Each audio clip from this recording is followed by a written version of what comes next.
Good evening, ladies and gentlemen. We got Mr. Zach Austin here. I'll be joined by Isaac Brown and Jake Fennell here in just a little bit. We're about 4, maybe 5 minutes away from starting the homecoming ceremonies. That'll be kicked off around 6:30. Your Booneville Bearcats are taking on the West Fork Tigers, and it's homecoming night. Miss Sarah Ulmer is your homecoming queen. You'll have her and her court of royalty introduced here in just a little bit. And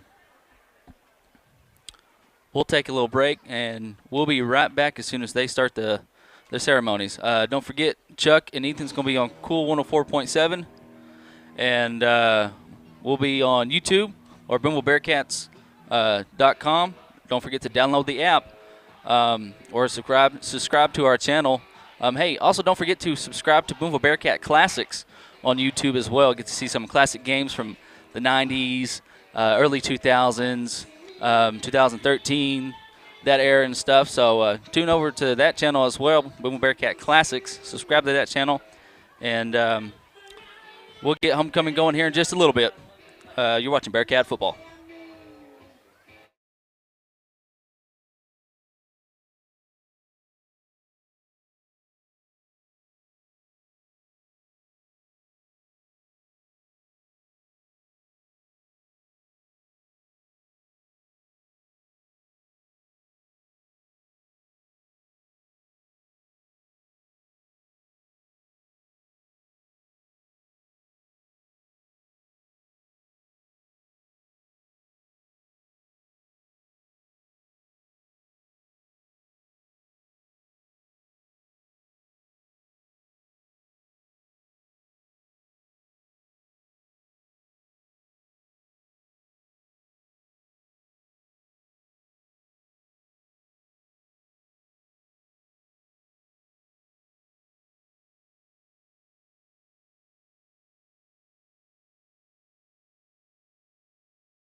And we're back here at Bearcat Stadium, Shield Field, Don Elmore Press Box, right off DJ George Drive. We got homecoming ceremony underway. I will be quiet, and I will let you enjoy your homecoming ceremony.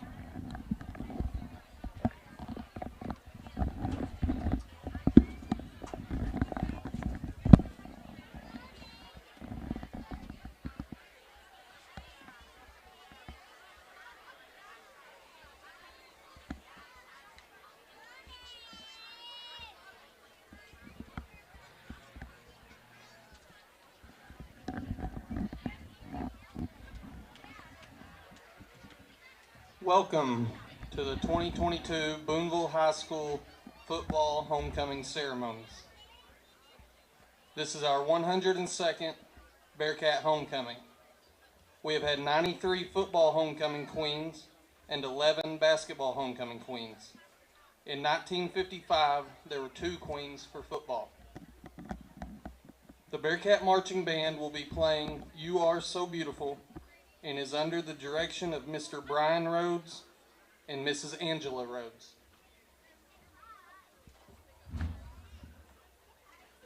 Forming the aisle for the royalty are the Bearcat cheerleaders, BHS marching band color guard, junior high Bearcat cheerleaders, and 7th grade Bearcat cheerleaders.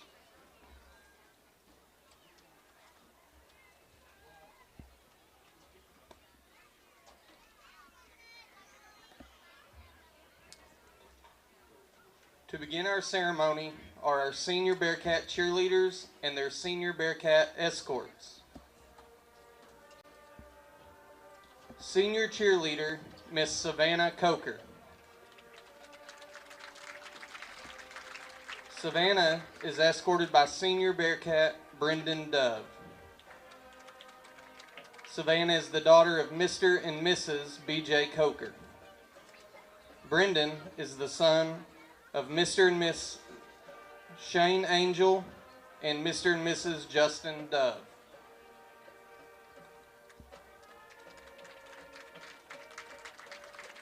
Senior cheerleader, Miss Carmen Kent. Carmen is escorted by senior Bearcat Desmond Connolly. Carmen is the daughter of Mr. and Mrs. Ross Kent. Desmond is the son of Mr. and Mrs. Seth Bogart.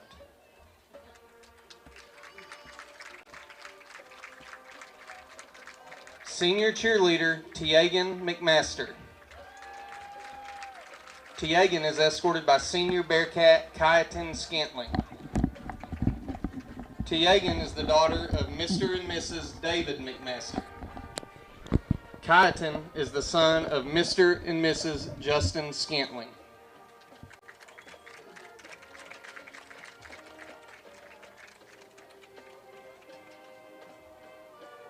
Senior cheerleader, Megan Reed. Megan is escorted by senior Bearcat Skylar Shelton. Megan is the daughter of Mr. and Mrs. Steve Reed. Skylar is the son of Miss Rachel Brockman and the stepson of Mr. Mitchell Brockman.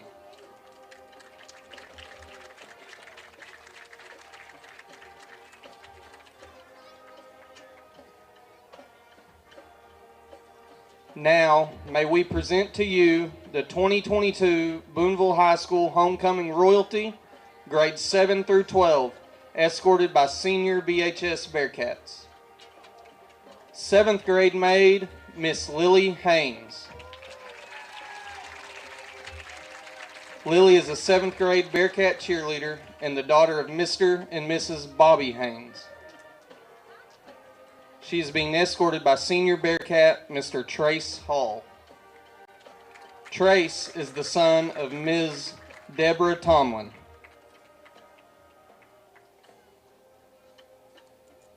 Seventh grade maid, Miss Lily Haynes.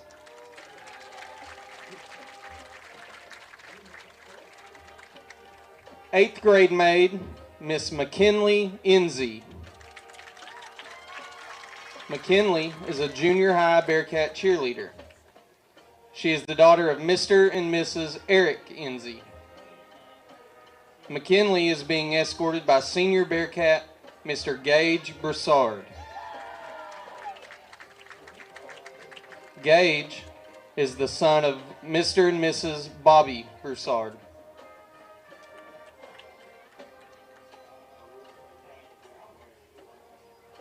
Miss McKinley Enzy, 8th grade maid.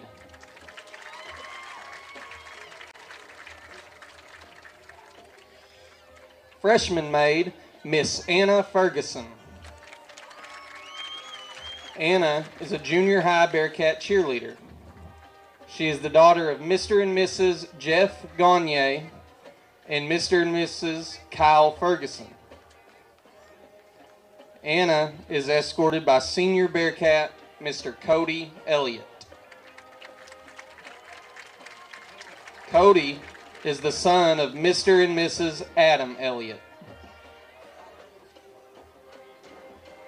Freshman maid, Miss Anna Ferguson. Sophomore maid, Miss Angie Brown. Angie is a member of the Lady Cat basketball team. She is the daughter of Mr. Thomas Brown and the niece of Mr. and Mrs. Brett Haller. Angie is escorted by senior Bearcats, Mr. Brett Welling and Mr. David Hicks. Brett is the son of Ms. Crystal Piercy and Mr. A.J. Welling. David is the son of Mr. and Mrs. Joe Hicks. Miss Angie Brown, sophomore maid.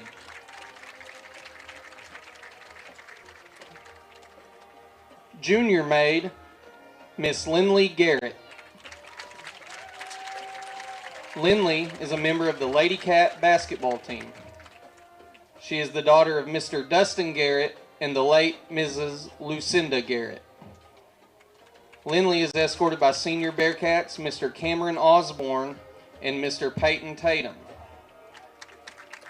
Cameron is the son of Mr. and Mrs. Bobby Hunt and Mr. James Osborne.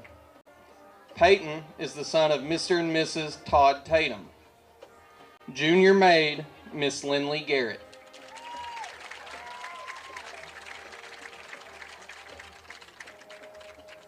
Senior maid, Miss Brooklyn Elmore. Brooklyn is a member of the Lady Cat volleyball team. She is the daughter of Mr. and Mrs. Kyle Elmore. Brooklyn is escorted by senior Bearcats, Mr. Chase Plymell and Mr. Dunn Daniel. Chase is the son of Ms. Sarah Plymell. Dunn is the son of Dr. and Mrs. Andy Daniel. Senior maid, Miss Brooklyn Elmore.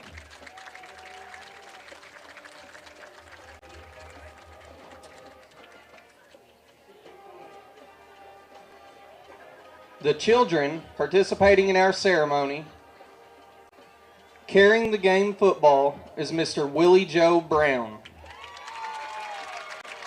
Willie Joe is the son of Mr. and Mrs. Isaac Brown. Carrying the Queen's crown is Miss Clara Lee Goff. Clara Lee is the daughter of Mr. and Mrs. Justin Goff. And carrying the Queen's bouquet is Miss Emma Hunt. Emma is the daughter of Mr. and Mrs. Evan Hunt.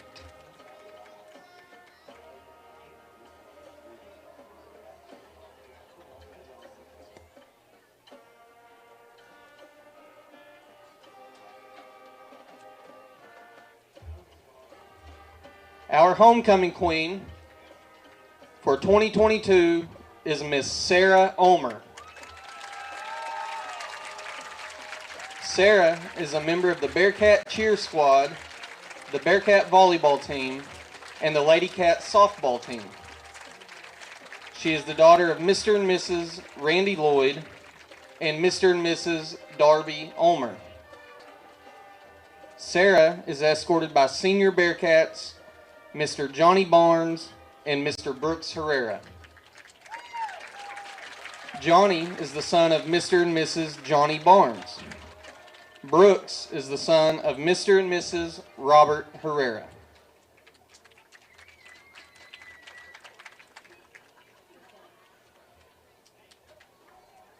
Assisting with the crowning is the 2021 homecoming queen, Miss Brooke Turner. Brooke is a freshman at the University of Arkansas Rich Mountain, where she is a member of the softball team. She is currently majoring in radiology.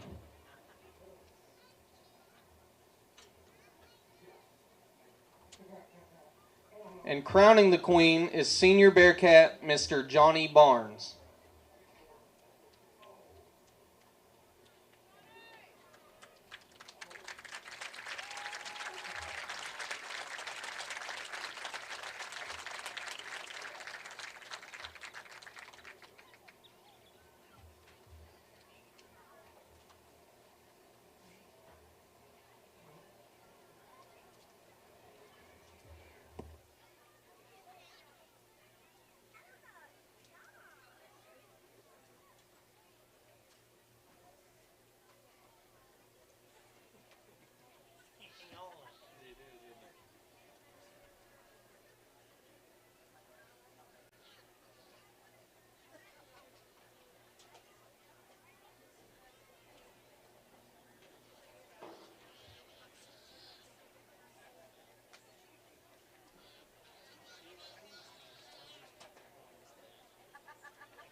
There you have, ladies and gentlemen, the 2022 Booneville Football Homecoming Queen, Miss Sarah Omer, and her court of royalty.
So there's Miss Sarah Omer, your 2022 homecoming queen in her court of royalty.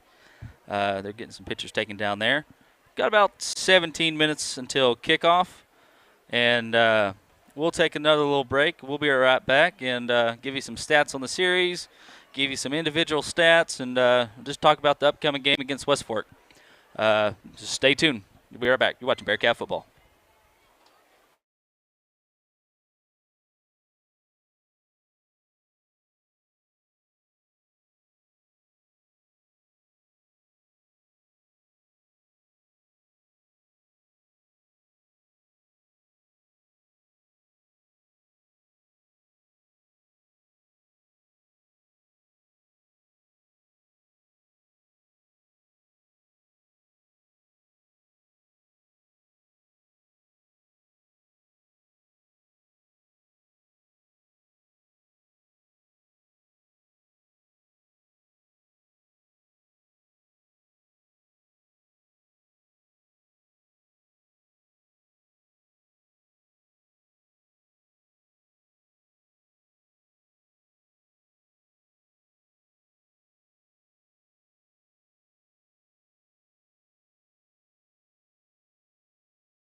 Good evening, ladies and gentlemen. We're back here at Bearcat Stadium for Mr. Jake Fennell, Mr. Isaac Brown. I am Zach Austin.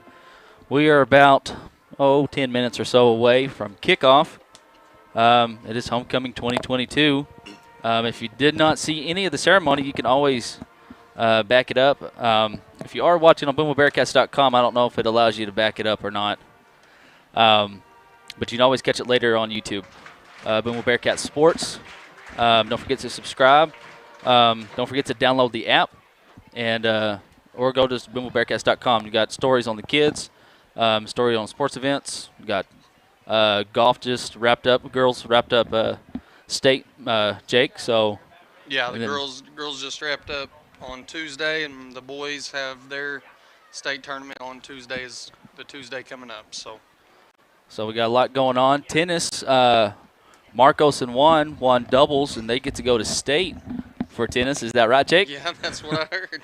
And I just went blank on who else. Chuck, tell me who else. Chuck, who else went? Schools participating in this game are members of the Arkansas Activities Association, as authorized Marcos by their school. and Juan. Who was the Lake girls? Administrators Lexi and Lindley are going to state for the girls in tennis. So yeah, that's Lexi's a good athlete, plays multiple sports. Tennis, apparently. yeah. Great softball pitcher. She'll Yep. go play somewhere if everything goes. Right, she's really good at Yeah, that. she's an excellent pitcher, good little basketball player. Then Lindley, she was one of our maids out here today. Right. So I believe our 11th grade maid. Yep. So two great girls. So our opponent tonight for homecoming is the West Fork Tigers. They come in 3-1 overall and 0-1 in conference. Number 21 in Class 3A. Your Booneville Bearcats come in 3-1, 1-0 in conference, and number 2 in Class 3A. Booneville Bearcats lead the series 11-1. Are we good? Okay. The last meeting was 2019, and the Booneville Bearcats won 42-0 on October the 4th. So the Cats, Jake, on the last 5 games. So this is game number 6. Game 6 will be win 6 if we've got anything to Say say about it that's by right. the end of the night. Very first meeting was back in 1985, which I did not realize that. The Cats won 35-7. Actually, the first 2 meetings were in the playoffs. It was 1985 and 2003. That game was played at West Fork, and the Cats won that one. Do have some notes. Your Booneville Bearcats, with the win last week against Hackett, have won 36 straight conference games and 5 straight conference titles. That's impressive, and that's just a testament to the program that Coach Crowley and the coaches before him, Right. Coach Hyatt, Coach Rippey, and everybody that came before have built and continued to build upon. And there are some new signs up here just as you walk into the stadium of the overall conference titles we've won, how many state semifinals we've been to, and how many state championships we have won. I shared a picture of that, I believe, on our Facebook page, or you can go to Booneville Public Schools on Facebook and see their page as well. Let's see here. I was going to – Mr. Bobby Swafford tweeted something out here a couple days ago that the Bearcats, with the game last week against Hackett, ties for the 6th most points scored in a game in record. So that's pretty good. Yeah, that was a shootout last week. Yeah. Hopefully things are a little more under control tonight on the defensive side of the ball, but no complaints as far as offense goes last week. I know the Bearcat coaching staff was very pleased with their offense production. Oh, yes. And had a lot to work on the opposite side of the ball, and I know they worked hard this week. And Right. Hopefully tonight we see some improvements. Yeah, hopefully we'll see some improvements. I figure we will. West Fork, they'll kind of run spread, pass it a little. Look like Jake, we was watching them warm up. Kind of a pistol, wing tee, spread. I mean, it's different stuff. Yeah, they had a lot of different looks that they Yeah. threw at them down there, and I don't know what we're going to see to come out Right. the gate. I would assume, the last 2 weeks they've seen the Harding game, the Hackett game. Yep. Where we were susceptible the most was through the air. Right. So you had a stat there a while ago. We've given up 77 yards per game on the ground. Yeah. So excellent job defending the run. I would imagine any team we see throughout these next couple of weeks will have that at least in the back of their mind, and something for them to think about if they're going to do something against the Cats, right? I mean, like you had said, 77 yards on the ground is what the Cats have gave up. 217 through the air, though. Total yards the Cats are giving up is 294 yards a game, and we're only allowing 26 points a game. So that's a pretty good stat there, while we are averaging 40 points a game. Your Booneville Bearcats, we're averaging 389 yards a game. 17 of that is through the air, and 372 of that's on the ground. So I think people know what we're going to do here. We're coming at them on the ground. Yeah. Offensive line played a big part in the success we had last week. Something that I expect we'll see throughout the year to continue. We had a couple of guys coming back from injury last week with Brett Welling getting back out on the field, kind of offset the loss of Lance Sims. He'll be back hopefully in a couple of weeks. Hopefully a couple of weeks. One thing to build off of, we talked last week about the injury report a little bit. Brendan Dove, who we weren't sure, he's actually returned to practice. Hey, that's good. He was able to return to practice tonight. I'm not sure what his outlook is for today, whether or not they're going to be, allowing him to see a few snaps here tonight. But progression towards that, he'll be back for the secondary. Right. Brooks Herrera in the next 2-3 weeks should be back. Right. That'll be another guy in the secondary that should help. So help's coming. Help's on the way. We've had a lot of kids step up, and they've done a great job. Oh, yes. Hopefully this just continues to help us keep pushing forward. Hopefully so. And your captains are out here on the field. For your Booneville Bearcats, it's going to be number 15. That's going to be Shelton. And number 76 is going to be Burchard. For the Tigers, I didn't catch those numbers, but we'll give them here in just a second. The Tigers of West Fork, Jake, they're averaging 21 points a game while giving up 10 points a game, and that's the only thing I could find. We talked earlier, we couldn't really find any stats or anything on the Tigers,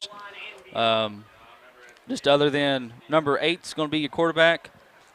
We had thought Looney, they may rotate some time back there in the backfield, and number 3, the halfback is one of the halfbacks back there. Yeah, it's Bladen Smith. Yeah. So a couple of guys to keep out for, an eye out for the Tigers. Looks like number 52 for them is going to be Edens, and I think that's 61. Yep. Byram. Dalton Byram. And number 52 actually scored a touchdown, lined up in the backfield at halfback against Paris, and went in for a touchdown about 5 yards out. That was I believe that Paris game was a 13-0 win over the Eagles up north of us here. Last week they were in a game against Mansfield, I believe. They fell in that one 18-14 against a Mansfield team that has been a bit surprising this year. So they've had a lot of luck throughout the season, and West Fork hung right there with them. So tonight I expect a hard-fought game. I expect one, yes. And hopefully Booneville takes care of business and does it quick, and we can rotate some boys in and go eat. That sounds like a pretty good plan. I mean, it is homecoming, and it's the 106th, what you said a while ago, right? Yes, homecoming ceremony. Give you some individual stats for your Bearcats. Trace Hall comes in tonight with 36 carries for 425 yards and 9 touchdowns. He's averaging 11.8 yards a carry. He's got 6 catches for 59 yards and then 5 tackles. Dax Goff, he's our leading rusher. 43 carries for 594 yards and 8 touchdowns, and he's averaging 13.8 yards a carry. Both of those players there, Goff and Hall, their numbers are boosted a little bit. Both went over the 200-yard mark last week, multiple touchdowns. Yeah. They'll continue to build on that. And that was, career highs for them, as well as Cody Elliott last week. So we had 3 guys with career highs last week, and maybe they can build on that tonight. Speaking of Cody Elliott, he's got 33 carries for 262 yards, 3 touchdowns. He also has 20 tackles, and he's averaging about 7.9 yards a carry. Forgot to mention about Dax. He's our leading tackler with 41 tackles and 9 tackles for losses. And he's also 1 of 1 passing for 7 yards and a touchdown. Talk about our quarterback real quick. PT, Peyton Tatum. He is 5 of 10 passing for 36 yards, and he's got 25 carries for 89 yards, and he's got around 8 tackles on the year. Yeah, Peyton's done a great job under center this year. Understanding his role, he's got multiple guys around him that can carry the bulk of the yards that we find necessary. But when he needs to pull it and go, run the midline or the veer, whatever he's in there, does an excellent job. Runs hard, and that shows. He's picked up nearly 90 yards on the season, and I expect him to get a few carries tonight as well. I expect so, and he's not afraid to lower his shoulder. Another guy that's not afraid to lower the shoulder is Mr. Damari Poole. He's got 28 tackles, leads the team in sacks with 2.5. Yeah, Damari's just an animal when he gets out there on the floor or on the field. You can see him flies to the ball. Yeah. Puts a good pop on him, wraps up, does a great job. Had a great game last week. Some other guys real quick before we get kicked off here. Dunn Daniel, he's got around 18.5 tackles, plus about 8 assisted tackles. Then you have Chase Plumell. He's got around 6 tackles with 1.5 sacks. And Mr. David Hicks, number 66, he has 7 tackles and 1 sack. Back deep for the Tigers, I believe it's going to be number 3. Get my Bladen Smith. Yeah, thank you, Jake. Yeah, Bladen Smith, senior, 5'11", 180 pounds, senior. I believe he lines up in the backfield a little bit, splits out wide a little bit from the few plays I could see and find online. So seems to be quick with the ball in his hands. Here we go. Pretty good kick there by Marcos. It's going to be fielded about the 11-yard line. Smith's going to take it up over in the left side of the field. He's got some room. Marcos is the only guy. Gets in front of him. Mr. Trevor Cairo finally wraps him up for the tackle. Yeah, that's not a great start there with special teams play. Great job by West Fork there to open up a hole. Smith was able to find it, and Marcos was able to slow him down a little bit there. Got in the way, didn't make the tackle, but slowed him down just enough for, I believe it was Cairo coming in from behind to make the stop. Looks like your guys out there on the defensive line. Your nose guard is going to be Mr. Johnny Barnes. Your left defensive tackle is going to be Mr. Matt Obar. And Mr. Brett Welling is your right defensive tackle. And it's going to be handed off to number 10 right up the middle. That's Oliver. 8 is going to be your quarterback. That's Mr. Howerton. He's another senior. He goes 6'3", 185, Jake. Yeah, he's a big kid, 6'3". Kind of a physical-looking kid out there just by looking at him. Looks like he knows what he's doing a little bit. That was a good little run to start out. Nothing special about it, but was a 3-yard pickup. Kind of a pistol wing tee here. And it's going to be head off to number 10. That's Oliver again. Oliver, he's a junior. He goes 6'2", 220. Pretty good size back there. Yeah, he was. And right there he's met at the line of scrimmage. I believe it was Matt Obar and Cody Elliott on the play or on the stop. That's a good job by our defensive line right there to hold their ground, force them into a 3rd and long situation. So we got about 10:55 left to go here in the first quarter. It is 3rd and 7. Ball's on the 39-yard line of the Cats. Spread formation now for the Tigers. High snap. We got pressure from Elliott over here, and it's caught by number 33, Baldwin. And somehow he was able to stay in bounce, and PT's holding on to him, not letting go.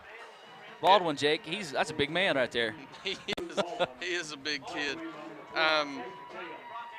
It's one of them deals there. It looked like some sort of breakdown defensively. There's nobody within 15, 20 yards of him. Don't do a great job of wrapping up on the tackle initially, and he was able to take advantage of that. That's a big chunk gain there for the Tigers. It's going to bring up a long 1st and 10 from about the 16-yard line. Shotgun formation again for the Tigers. Looking over here on his left-hand side, little slant route, and good job by Washburn right there. Yeah, that's an excellent job, Zach. He read it well. The pass was thrown a little out of front of where he meant for it to or where it was intended. Threw it on the line a little bit, got there quick. Jace does an excellent job of knocking it down. So it's going to bring up 2nd down, Jake. Ball still on the 16-yard line. Howerton's going to be your quarterback. He's got Oliver and Smith back there in the backfield with him. Pistol formation. And it's going to be a handoff to Smith on the left-hand side. What a hole right there. He's met by Washburn, and he's just going to carry him into the end zone there, Jake. Yeah, great job by West Fork's line there to open up a big hole, something we haven't seen very often throughout the year. West Fork takes advantage of it there early on. I was going to say that's probably the first time I've seen that happen this year as far as somebody making a pretty good-sized hole right there on the defense. Yeah, like we were saying in the pregame deal there, 77 yards is what we average, giving up on the ground. So that's a good job by West Fork there to make something happen that nobody else up to this point's been able to do. Right, high snap, and it almost blocked by Hall. That was Baldwin, the kind of a fullback tight end, I think is what he is. He goes 6'1", 250. And so with 10:05 left to go here in the first quarter, it is 7-0 Tigers over the Bearcats. So we'll take a little break and be right back. You're watching Bearcat football.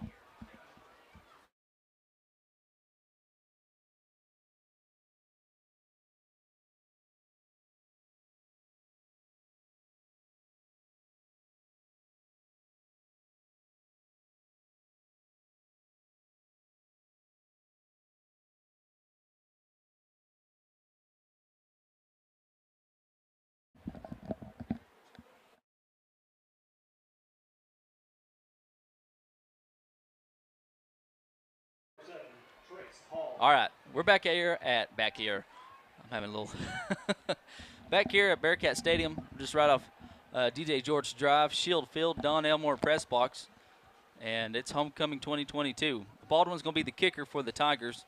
Got a couple guys back deep for the Cats. Deepest man's going to be number 7, Trace Hall. Dax Goff on the far side, and Dunn Daniel over here closest to us. High kick here. Dax Goff fields it, drops it. He picks it up. Cuts out back over here to the midfield, and he's carrying a couple guys with him. Looks like he's going to be down about the 30-yard line there, Jake. Yeah, I believe that was number 40, Aiden Pearson, another senior for West Fork there. Pearson meets him initially. Just bobbled. I don't know if he took his eye off of her or what it was. Right. Little antsy to get started. You you give up a touchdown right off the bat. You're looking to make a big play quick and early on, and may have just took his eyes off of it a little bit. But we fall on it. We've got it. 1st and 10. 9:56 left to go here in the first quarter. PT comes up under center. Hall goes in motion. It's going to be handed off to Dax Goff back on the right-hand side. Dax got the rest of the field up over the 45, 40, 35, 30, 25, 20, 15, 10, 5. Touchdown, Bearcats. Dax Goff goes, 70 yards on the first handoff of the game. Well on his way to another 200 if he gets that up. Remember earlier I said he's looking to strike early. He may not have done it on that kickoff return, but he did right there. He did right there for the offense. And Jake, that put him up over the 600-yard mark for the year. Yeah, that's impressive. That's a lot of yards early on. Marcos Mazur to do the PAT, hold by PT, and it is good. So 9:45 left to go here in the first quarter. Booneville Bearcats 7, Tigers 7. We'll take a little break and be right back. You're watching Bearcat football.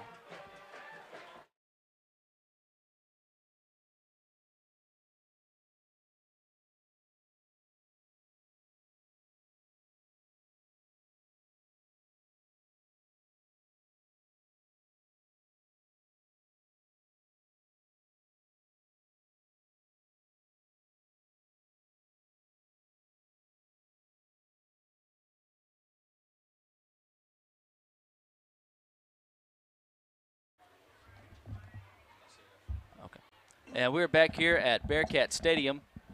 Bearcats get the ball, first possession of the game for them, and I think that took maybe 7 or 8 seconds off the clock. Dax Goff goes around 70 yards for the touchdown, and that put him up over the 600-yard mark. Nice kick by Marcos. He's going to be fielded by number 2 for the Tigers. That is going to be Caverns.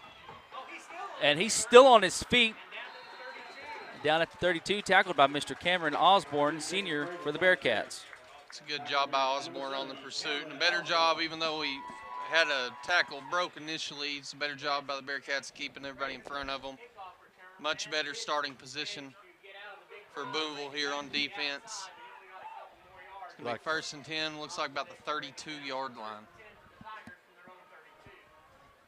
I'd like to thank our exclusive broadcast advertiser, First Western Bank, serving your local communities for 110 years. That's going to hand off to Oliver on the left-hand side, and he gets about 6, maybe 7 yards there on the game. Yeah, that's a good initial push there by West Fork's men up front. I believe that was Brett Welling that met him and helped drag him down. I think so, and it's good to have Welling back there on the defensive line and offensive line. That helps tremendously on the line. Right, and as he just plays and gets a little bit more action, he's going to continue to improve and get better. Bearcats shift. Mr. Hicks is in that nose guard right now. Handoff on the right-hand side by the Tigers. Dunn Daniel in there for the Bearcats. And Jake, is that Mr. Brendan Dove out there for the Bearcats, number 2? Looks like that is Brendan Wow, out there. Okay, hey. so hey, we were wrong on that. We said last week we'd be surprised to see him. Right. And I just seen him, made a big Yeah. play right there. He's in there with Dunn and PT on the stop. Yep. And, you know, he had that L3 fracture, and they was worried about that against Dollarway and everything. And you talked about he had practiced some, and good to see him out there. Yeah, he was medically cleared. They said that the way it was hit there wouldn't hurt it anymore. It may just be sore until he worked through it. Right, and there's a first down there for the Tigers. Looks like Mr. Hicks and PT on the stop for the Cats. You got Wingfield out there on the defensive line for you Booneville Bearcats. We'll introduce some of the other guys out there on the defense. Mr. Cody Elliott, number 32, he's going to be one of your linebackers. Dax Goff is going to be one of your inside linebackers. Dunn Daniel, number 5, and Damari Poole are your other 2 linebackers. Trace Hall is the far corner. And then your 2 safeties is going to be Washburn and Peyton Tatum. And it's going to be a toss to Smith on the left-hand side. He's got Oliver in front of him blocking, and then Hicks and Wingfield on the stop for the Cats. Yeah, that's an excellent job by Hicks there on the pursuit, chasing from behind. Got a hand on him, drug him down just enough. You seen that jersey stretch way out. Helps bring him down, gain of about a yard. And Wingfield comes out of the game. Got about 7:39 left to go here in the first quarter. And the Tigers have looked pretty good moving the ball so far. Pistol formation again for the Tigers. He's rolling out over here to his right. Got pressure from Elliott. And incomplete. Good job by Mr. Dunn Daniel to break that up with the hit. Yeah, that's an excellent job by Dunn. That's number 10, Harrison Oliver Jr., 6'2", 220 pounds, out of West Fork. Dunn does an excellent job putting a good little pop on him, and I think Oliver there may have heard some footsteps coming. I think and that so. may be something we can credit to the drop. So 7:25 left to go here in the first quarter. It is 3A1 conference play. Try to get you folks some scores. Hackett and Lavaca is playing tonight. That is being played at Hackett. Shotgun formation here for the Tigers. Howerton is your quarterback. Oliver is the halfback. Got pressure from Obar and incomplete. Just over everybody's head there, and good job by Big Country there. Yeah, it was a great job on the pursuit. He had to just kind of wing that thing and throw it. Had a receiver that was knocked down, and that's going to bring up a 4th and long, 4th and 9 here, punted away. We'll see what our punt team can do with it, punt return team. Good job there by the Cats defense. The Tigers' second possession of the game were able to force on the punt. And Trace Hall's going to be back deep for the Cats. They get some pressure back there. Low kick. And taking the Tiger roll. And going to be down at the 24-yard line, looks like. Want to give a shout out to Mr. Dummy Shepard, watching all the way down from Sugar Grove, Arkansas. And then also want to give a shout out to Miss Tony Callett. She says, "Go Cats, go."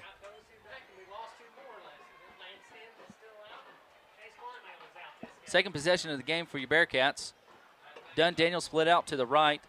Matson over here to the left. Dax Goff is your left halfback. Trace Hall is your right halfback. And Cody Elliott is your fullback. Peyton Tatum's your quarterback. Comes up under center. Goff goes in motion. It's going to be a handoff to Trace Hall over here on the left-hand side. And Trace Hall turns on the speed here. Up over to the 45-40, 35-30, 25, 15, 10. Touchdown, Bearcats. And, Jake, that's the same play as Dax ran, just flip. The opposite side, Yeah. And I think they're competing with one another to see who's going to lead the team in yards. And I think like so. that competition if that's what it's going to create. Yeah, that was about a 76-yard run. 72, right? Is that what he said? 76. I was just thinking. 76 yards. Quick math. Quick math. Yeah, that's going to put him close to 500 yards. He's 25 more yards, and he's half to 1,000. Marcos Major's kick is good. So with 7:01 left to go here in the first quarter, Booneville Bearcats 14, West Fork Tigers 7. We'll take a little break and be right back. You're watching Bearcat football.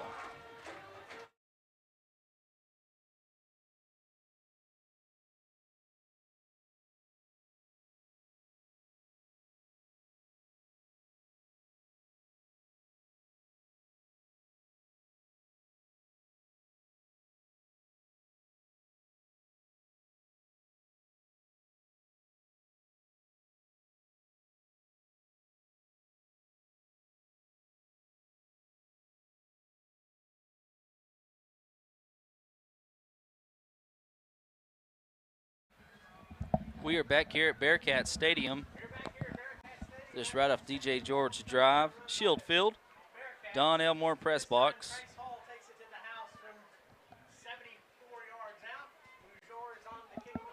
the kick for the Bearcats, number 27, Marcos Major. Marcos Major to do the kicking. You got Smith and Caverns back deep for the Tigers. Good kick by Marcos. It'll be caught about the 7-yard line. Caverns. There you and go. Good job by Damari Poole. Yeah, Caverns laid the shoulder down, but Poole was right there and was like, no, I got you. Yeah, I held on to him tight, put a good little pop. That's one of them deals. I think that might have hurt him a little bit more than it hurt Damari. That was a good little pop. Excellent job right there by Damari and our special teams. I'd like to thank our premier sponsors, who are 5B Properties, B Plus Storage Solutions. See Calvin Bennett for your rental needs. Community National Bank, Booneville. Let Brett Cook and your staff take care of your banking needs. Pistol formation here for the Tigers. Howerton, BU quarterback, hands off to Caverns on the left-hand side. Dax Goff in there on the stump for the Bearcats. Yeah, it looks like Caverns had a hold to his right there, and he chose to bounce it out to the left side a little bit and kind of ran into Dax right there. Still a gain of 4, maybe 4.5 yards there. 2nd and 6. Gain of 4 on the play brings up 2nd down and 6.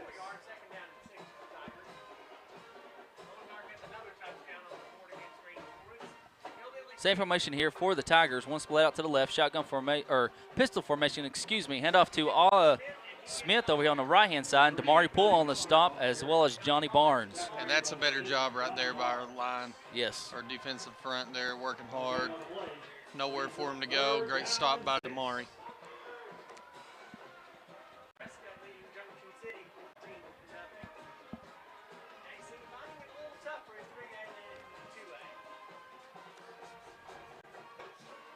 Looks like the Tigers of Charleston is up 8-0 over Cedarville, and Cedarville has the ball at the Tigers' 20-yard line. They're going for it on 4th down. Got flags coming in here.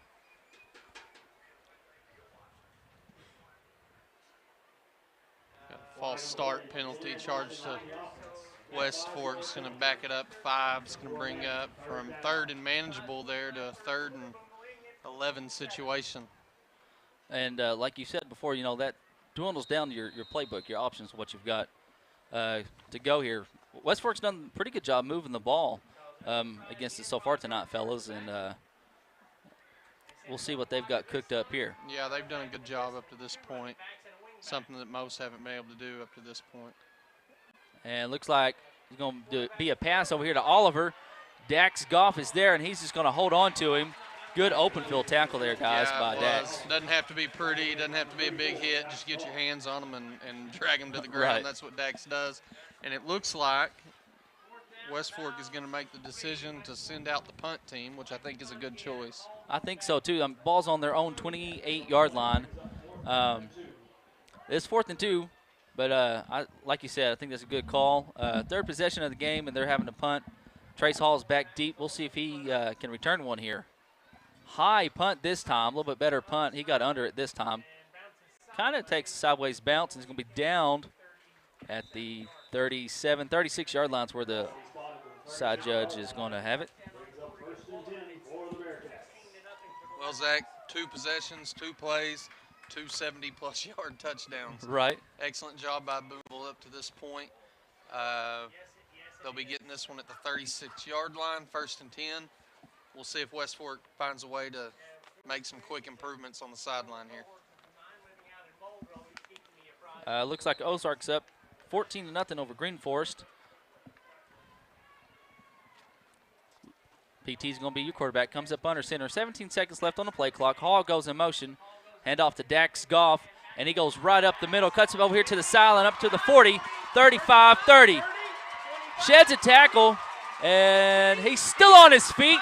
He spins around, and he's going to be tackled about at the 1-inch yard line. Well, what a run, guys. I was right, Zach. They found a way to stop him from getting in one play.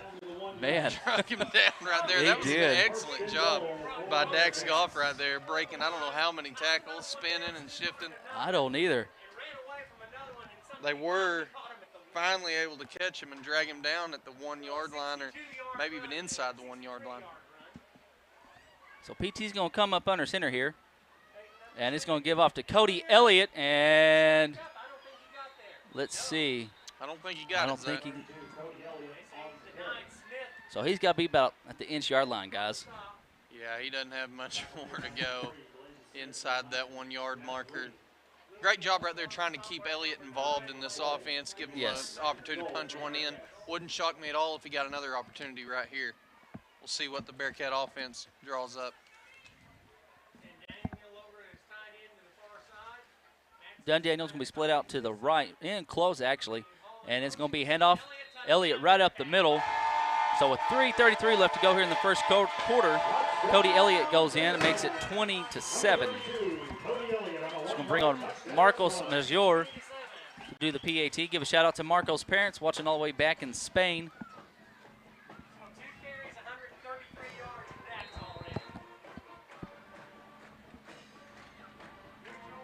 Mercy Simpson, she wants to give a shout out to Gary and Larry Simpson.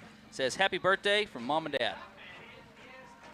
Kick is up and good right there for Booneville. Will bring your score to 21-7 with just over 3:30 left in the first quarter. Do have another shout out. I want to give a shout out to Miss Mackenzie Pruitt and Mr. Jeremy Pruitt. Hope you are enjoying homecoming and enjoying watching Bearcat football. We do have some more sponsors to thank. Shelter Insurance and Agent Gerald Baker. S&W Home Center for all your hardware needs. And then the City of Booneville, a good hometown. Patriot Underground and Taylor Needert. First Booneville, home of First Booneville students, First Booneville kids, Booneville Family, Dental, and Stacy Hulbert Photo Art.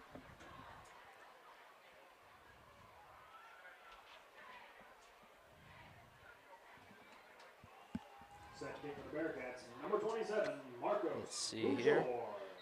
Prescott is up 14-0 over Junction City.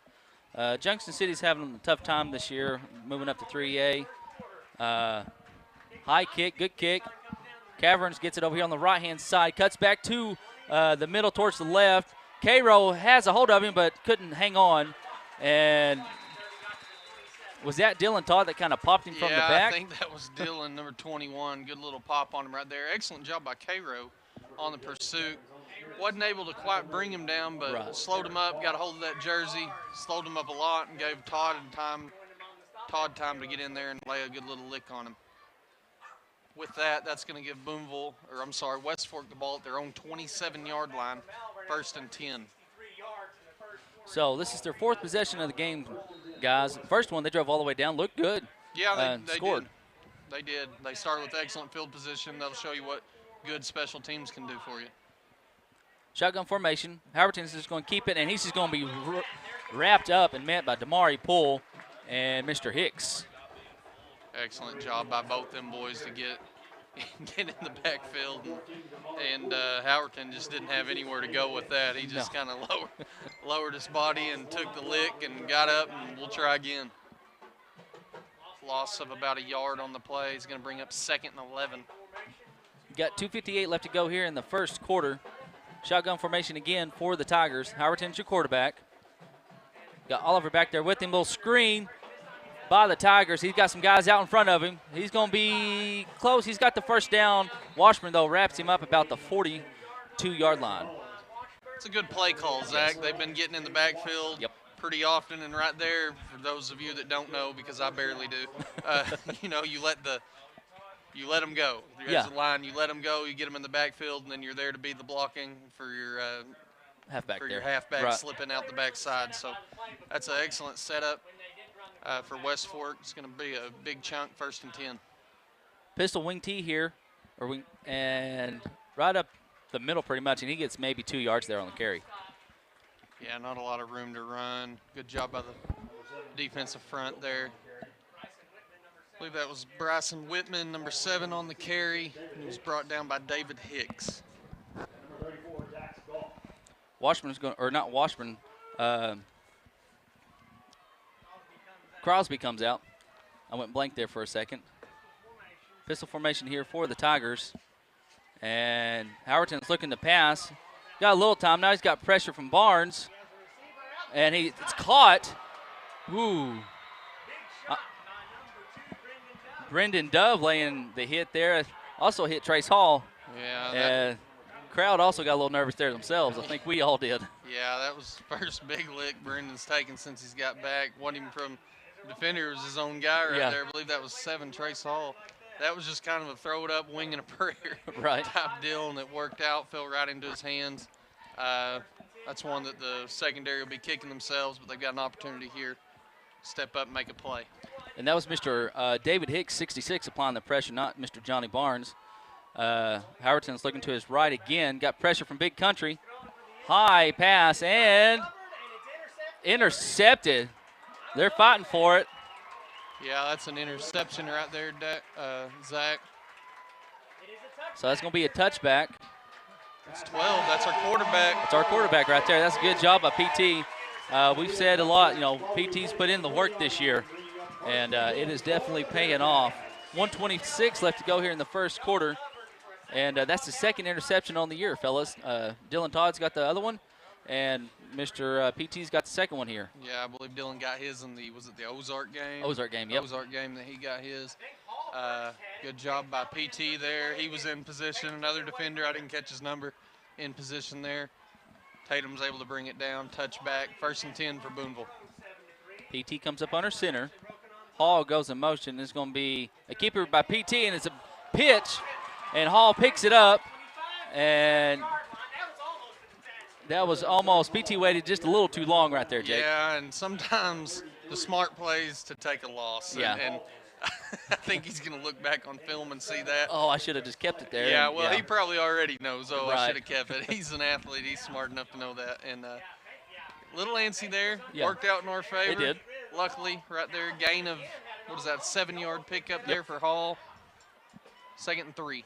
So it looks like Dunn Daniels going to be at tight end this time on the right-hand side.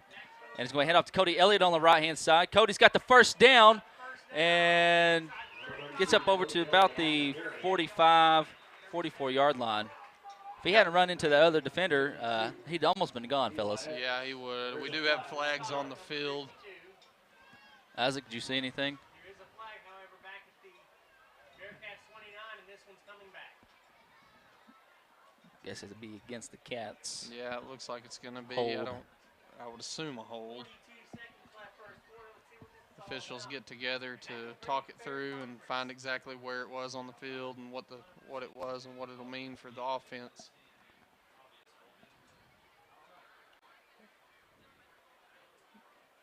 Chop block. Got a chop block Be penalty. 15-yard penalty. Yeah, that's going to be a big one. On the Bearcats. That's one of those where ball's given up the middle, and maybe the defensive end or linebacker is charging. So we got 42 seconds left to go here in the first quarter. Speaking of other guys that's injured, I see another one. He had had a little injury, and he's actually dressed out tonight, so it's good to see that. He's our other foreign exchange student from Spain, does the kicking for the Cats. Yeah, it's a benefit when you've got 2 guys that you feel comfortable with kicking, and early on in the season before his injury, we actually seen a lot of him. Yeah. So I would expect to see a little bit more of him as the year progresses. Goff goes in motion and gets the pitch, and there's a guy back there just about the time he pitched it. He just come off the edge there. That's number 5. Number 5 is Colby Smith. Smith. 5'10", 180 pounds, senior for West Fork. That was Whitnell, number 7, who just knocked it out of his hands. It's going to bring up That just third down. Booneville needs the 30-yard. he just coming right off the edge there, Isaac, or what? Yeah, it's not the greatest play call going to that. Kind of toss it out there in the open. He was just already there, you know. So got the ball on our own 3. First negative, really, of the game for the Cats. Got a timeout. Oh, no, I'm just kidding. It's the end of the first quarter. We'll take a little break and be right back. Your Booneville Bearcats are up 21-7 over the West Fork Tigers, homecoming 2022. For Isaac Brown and Jake Fennell, I'm Zach Austin, and you're watching Bearcat football.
We are back here at Bearcat Stadium. Started the second quarter, and it's going to be right up, hand off to Dax Goff, and he gets about 3, maybe 4 yards there. It's going to bring up 4th down, and the Cats going to punt for the first time of the night, guys. Yeah, sometimes I think it's best to just take a deep breath, step back, punt it away, and regroup. And this was a situation where you're so deep in your own territory, it's difficult to have the right play call. You know what I mean? There's not a lot of room to work, and back behind you, punt this thing away, set up our defense, gain some position. Sorry there, Jake. Deepest guy is Caverns, number 2. A good punt. That's probably about count at the 45. That's probably almost a 50-yard punt. He's back there towards the end of the end zone there.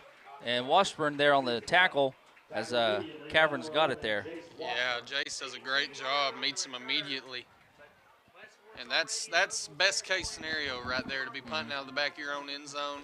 You're not going to, we're not professional punters here. We're not going to boot this thing 70 yards. Right. But that's a great little punt there. Yes. And a good job by Washburn to stop them in their tracks. Sets up decent field position for where we had to punt from. So it's 1st and 10, pistol wing tee here by the Tigers. Mr. Hicks is going to stop Mr. Smith there. Probably about a yard there on the carry. Yeah, not a lot of room to run right there for Bladen Smith. Again, he's a little 5'11" senior for West Fork and one of their leading rushers on the season. Yeah, and Jake, one guy, and Isaac, I have kind of surprised I hadn't seen in the backfield for the Tigers is number 9. We thought he was going to be the quarterback, Looney. Really hadn't seen him in the backfield tonight for the Tigers. No, we haven't. I don't know if there's some sort of injury going on that's preventing him from being back there or what it is. Same formation here. Howerton's your quarterback and tosses it over here to Caverns. And Dunn Daniels right there, as well as Mr. Obar and Wingfield. Great job by Dunn. Shed Yes. his tackle right there, shed his blocker, throw him to the side and get his hands on him. That's a loss of a yard, Zach. Hey, so it's going to bring up 3rd and 9. Got 10-20 left to go here in the second quarter. Hey, I do want to give another shout out. Give a shout out to Mr. Isaac Brown up here. Isaac does the camera, all this other stuff. We've got a new camera up here of Isaac's, and it's being not wanting to work just right. As Howerton, as your quarterback, got pressure from Dunn Daniel, and almost PT. Good job there. Excellent read by Tatum. Another great read. And if he had one more step or just a little quicker, he's taken that deep. So now we're in a situation. Looks like they're going to send out their punt team. I was going to say, do we go for it, or are we fourth down territory? And I think maybe if we gain, 5-6 yards right there, they probably are. Yeah, I think so. But with the long play the field position game, pin Booneville deep, hopefully. And the last series, guys, their defense, best they've looked against us so far tonight. And he's going to just aim it there towards the sideline. And, excellent. Wow, what a – I guess they said it went in the end zone. Is that right, Isaac? I couldn't tell. Looks like they're going to get together and talk. I thought he may have caught it at the 1 or the 2. Yeah, he got a hold of it. I don't know. What is the rule in high school? Do either one of y'all know? I don't 100% know, honestly, Jake. Man, you think they get people up here on the mics that know the rules, don't you think? You would every once in a while, okay. maybe. Yeah, and it looks like they're going to call momentum. The momentum took him into the end zone there. Luckily, that will bring Booneville out to the 20-yard line, but an excellent punt and one that very easily could have pinned us inside our own 1. Just about did. Yeah, and I think his momentum kind of carried him into the end zone there. Got 9:47 left to go here in the second quarter. It's 21-7, homecoming night. Booneville Bearcats facing the West Fork Tigers. Hall's your halfback. He goes in motion, and PT's looking to pass here, and passes to Dax Goff. Get a little 5-yard pass there from PT. Yeah, I think it's important, Zach, that we show throughout the year that we have the capability of doing that. Yes. We don't become we're going to be one-dimensional as far as everybody knows we're a running team, but it's important to show that we've got something else in the bag there to make them think about.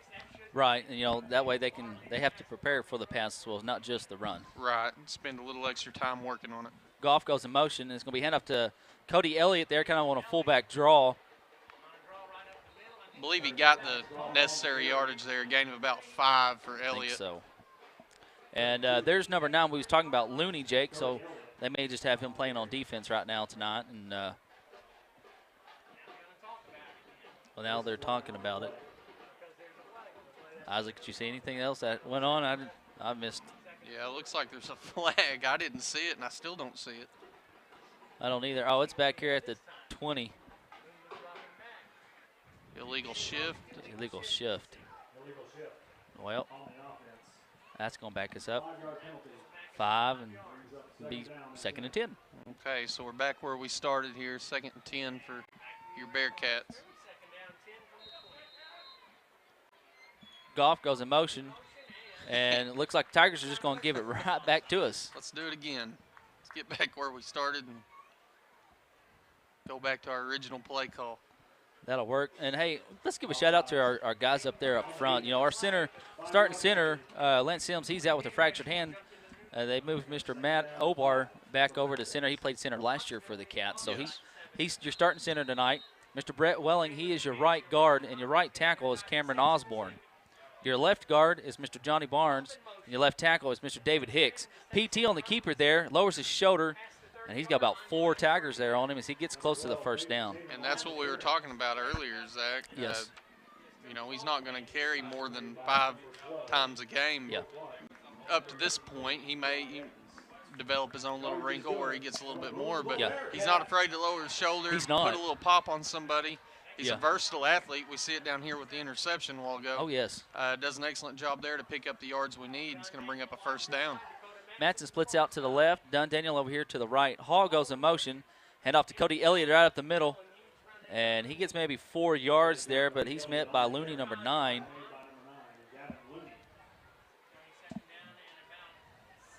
And honestly, guys, PT's he's the general. Well, the quarterback's always the general of the right. offense, but I'm just impressed with how he commands, the offense and gives the flow to it. Yeah, he seems under control. He seems calm, cool, collected, however you want to word it there. Right. And he's done a great job up to this point. And right there by Elliott, that's a good little run, 4-yard run. and going to give to Elliott again, and he's going to get another good maybe 4 3-yard run there. And good job there blocking by the Cats. That's Baldwin 33. Yeah, that's going to bring up a 3rd and 1, and you've got your entire playbook now at your, Yep. you know, whatever you need, you've got it here on this short yard situation.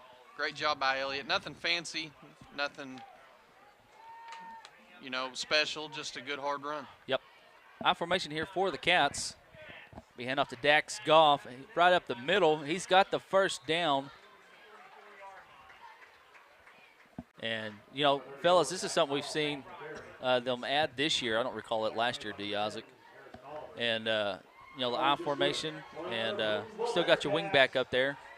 But just kind of throwing a little something else in there for them to look at. Yeah, the coaches, they go to multiple camps and clinics and stuff like that to learn about this specific offense from other schools and colleges that use it. They go all over looking at it and just adding to the playbook a little bit. Then Daniels in at tight end this time. Got a handoff to Dax Goff coming around on the backside. And he's going to get almost 5 yards there on the carry. I believe that's number 12, Bo Clark. First met him. Number 5, Colby Smith on the tackle as well. And right now, Zach, we're seeing, even though we're moving the ball, we're taking a good little chunk, 4 or 5 yards a pop. West Fork's defense has settled down a little bit from those multiple big plays right out the gate. They really have. They kind of settled down, you know, and they're making us earn it right now, honestly. Got a pitch over here to Dax Goff on the right-hand side. Cut inside. Got a big old caravan out in front of him. He throws a stiff arm up there, and he's carrying 2 guys with him. And he spins a little bit. He's going to be tackled. What a run there, guys, by Mr. Dax Goff. That's a great job, and that's a heck of a stiff arm thrown out by Dax. It Hey, is. did you see what I did there? Did a little reverse jinx on him. Opened up the big play potential. No, that's a great job by our line, opening up that hole. Lead blockers out in front of him do a good job, and then Dax just carries them. Yeah, he carries them a good 2-3 yards there with him. It's going to bring up a 1st and 10 from the 11, so you do not have to have a touchdown to pick Hand up off the to first. Cody Elliott, and that's kind of like a fullback trap, wasn't it, Isaac? I don't know what that play looked like, but I can tell you what the back of Ethan Obar on Cool 104.7, what his head looks like. I'm having to stand on my toes. Yeah. Hey, you know, if you're going down the interstate or the road, you know, just driving around, turn over to Cool 104.7. You got Mr. Chuck Hayes and Ethan Obar on the radio tonight.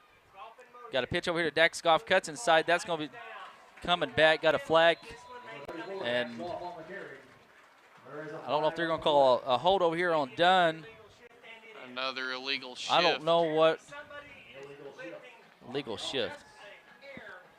Coach Coley's wanting to know, and I'm not seeing anything. Isaac, what? Jake, I don't know. I don't know. I didn't personally see it.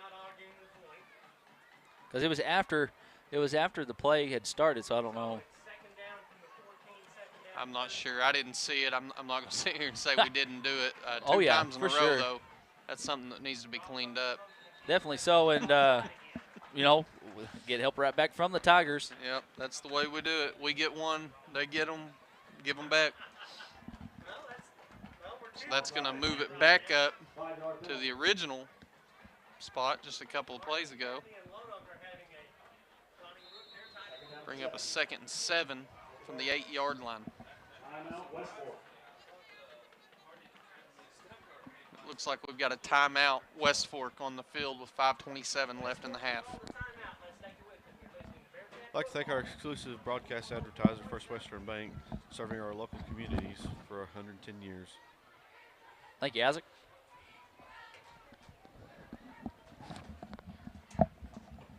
So let's talk about the linemen real quick, fellas, if we can. Might as well. Done pretty good job. As you saw down here on the play that where Dax just took off, had caravan out there in front of them. They're doing a pretty good job getting the job done. You know, had a couple guys fill in, move around with injuries and stuff, and they look good. And a lot of teams when they have to move guys around, it's kind of hard because that messes with the chemistry. And so they've done pretty good, and they've done a good job handling that. They really have, and injuries are something that every team has to deal with, so it's not like we're dealing with something that other schools don't. You know what I mean? Oh, yeah. The injuries are part of it. Hopefully we get everybody back here in the long run and for the playoff push here in a few weeks. But, man, I've been proud of them. I think they've done an excellent job of kind of just taking what they're given, moving around, making adjustments. Up to this point, our run blocking has been excellent. Yeah, and I really like that was a fullback trap a while ago, wasn't it, Isaac? So Yeah, I guess it was a trap off of a counter action. you got a pitch over here to Trace Hall on the left-hand side, and good job by the Tigers defense just pushing that out there towards the sideline. Explain that a little bit more, Isaac, if you would, please. Explain what? Well, the fullback trap coming off the counter. Some people don't know what that is. It's hard to explain.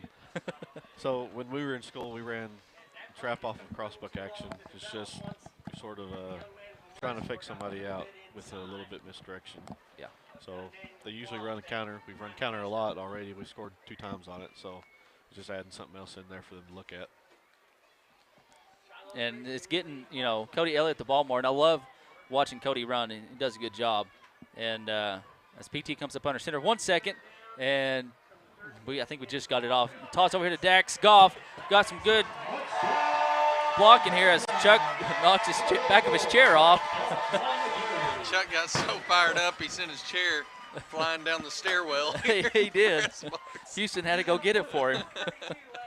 That's a great job there by our line. Again, what we've yeah. been talking about. Good eyes up front by Dax there to find the hole. Take advantage of it. 27-7, pinning the extra point. Got 4:32 left to go here in the second quarter. Here's Marcos' PAT, and it is good. Hey, he tied a record last week with 9 PATs. It's hard to get 9 PATs. That's a lot. I want to make sure I'm correct. He tied Mr. Wayne Pack, Josh Smith as well, the late Josh Smith. They both had 9 PATs. I got to work with Wayne earlier in the week, and I was telling him about it. And he's all, I could have had one more, but he couldn't get his shoe. He kicked with the flat shoe like Gator and Robbie and them kicked with. And he's all, I couldn't find it on the sideline, so Mr. Andrew Springer had to do the PAT for him. And so that's how he wound up with 9 PATs. There's a total of 10 that game. So it was kind of good to talk to him about that. But I also heard, when Marcos found out, he was a little aggravated that he missed those 2 PATs because he could have held the record.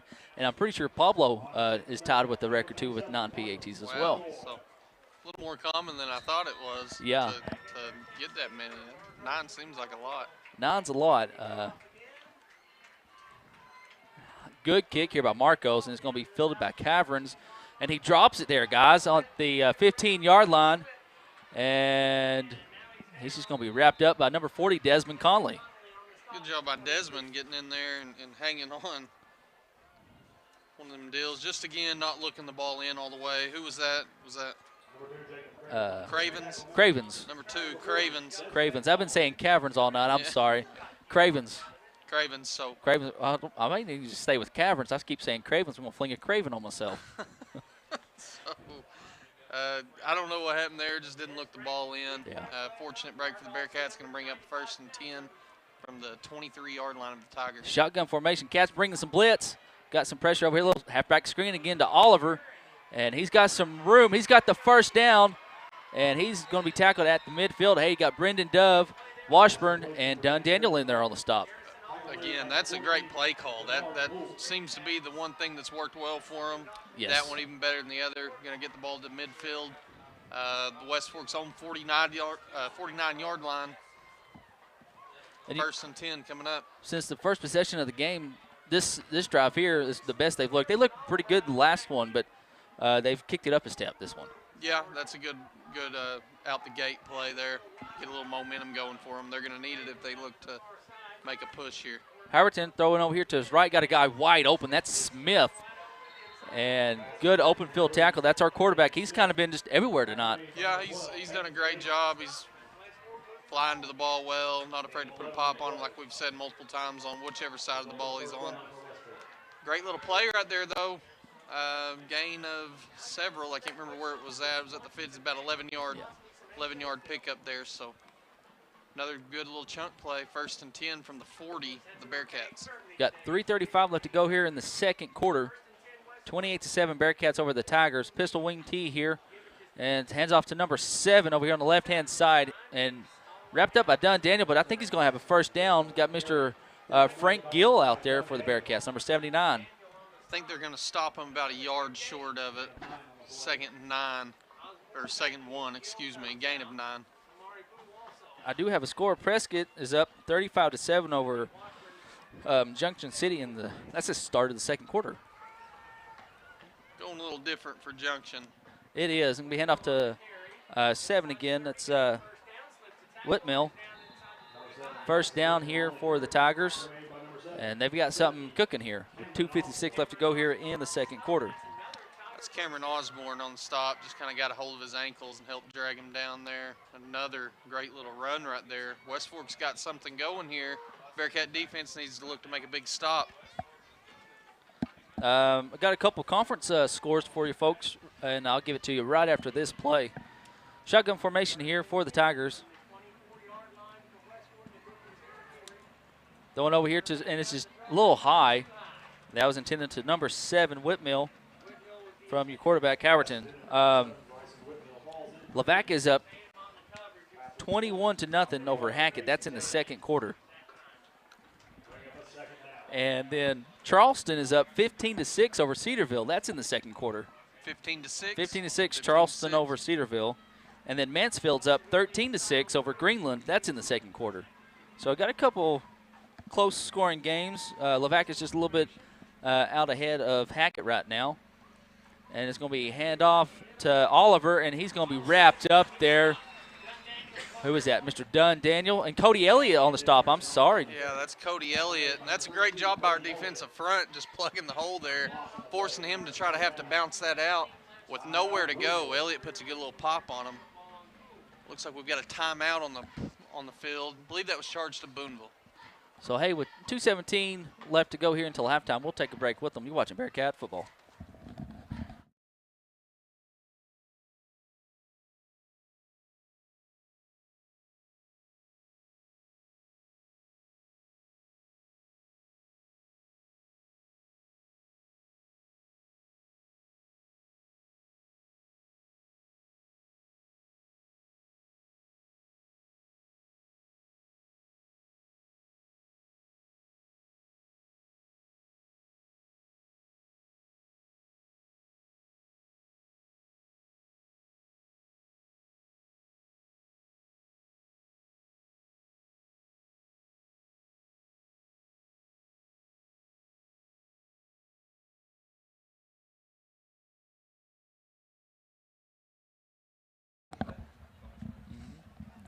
We're back here at Bearcat Stadium, Shield Field.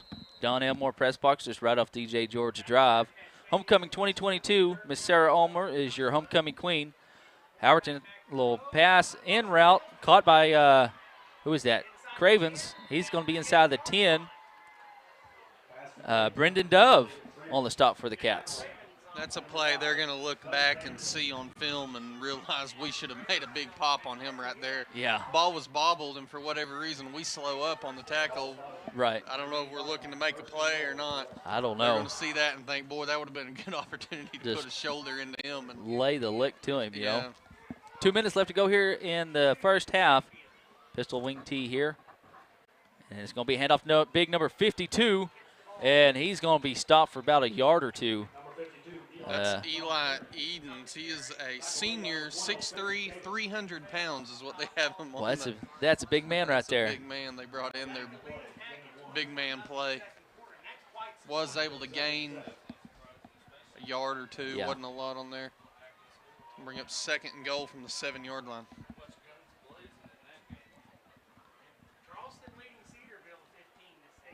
1:23 left to go here in the second. Howerton's your quarterback. And he's rolling out here to his left. Got some pressure from Poole. And he's just going to throw it under pressure. Damari Poole, David Hicks, and Dunn Daniel always saying hello and welcome to Logan County. Yeah, and that was actually a really good job by Howerton there to get that thing off. He was looking at a big loss of yards there on the play. Was able to throw a good little strike into the end zone past everybody with a receiver in the area, though. Excellent job by your Bearcat defense on the pursuit. Going to bring up 3rd and goal from the 7. It looks like we're going to have a timeout on the field charged to West Fork. So we'll take a little timeout with them. 1:09 left to go here in the second quarter. Cats are up 28-7. We'll be right back. You're watching Bearcat football.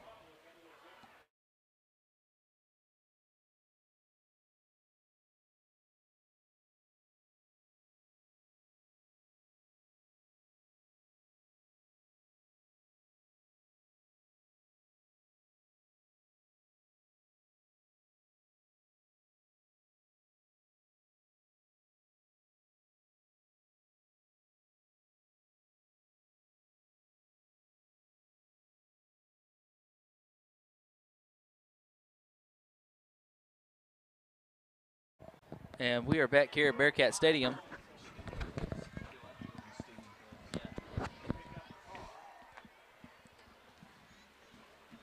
Zach, I imagine this is going to be 4-down territory. I don't think they've got the leg. Not that they don't have the leg for it, but I don't think they're going to choose to do that. 28-7. Yeah, I mean. So they're probably looking 2-play potential here. Howerton going to the back and incomplete. That was intended number 7, Whitmill. And Whitmill's wishing he had that one back there, guys. Yeah, that's a play that you have to make. I know it was a little high, but hit both hands, come down inbounds, play that he wishes he had, opportunity to make again. And here we go. This is what I was talking about. Looks like we are going to go for it. 4th down here, 4th and goal, 7 yards to gain. The Tigers do have 1 timeout. We have 2 timeouts left, but it's showing we've got 3 up there on the board. Shotgun formation here for the Tigers. Howerton's your quarterback. Rolling to his right. Got pressure here. Quick release. Oh. My goodness. This is right through Dunn Daniel's hands. Yeah, I think it ricocheted off of him, too. Just bad luck play there for the Bearcats. That was caught by the big tight end, Baldwin, number 33, 6'1", 250.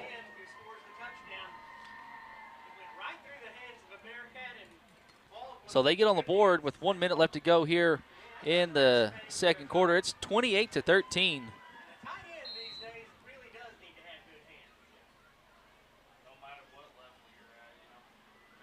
Looks like this is 33, Luke Baldwin, ready to kick. He's the guy that just caught the touchdown, and it is blocked.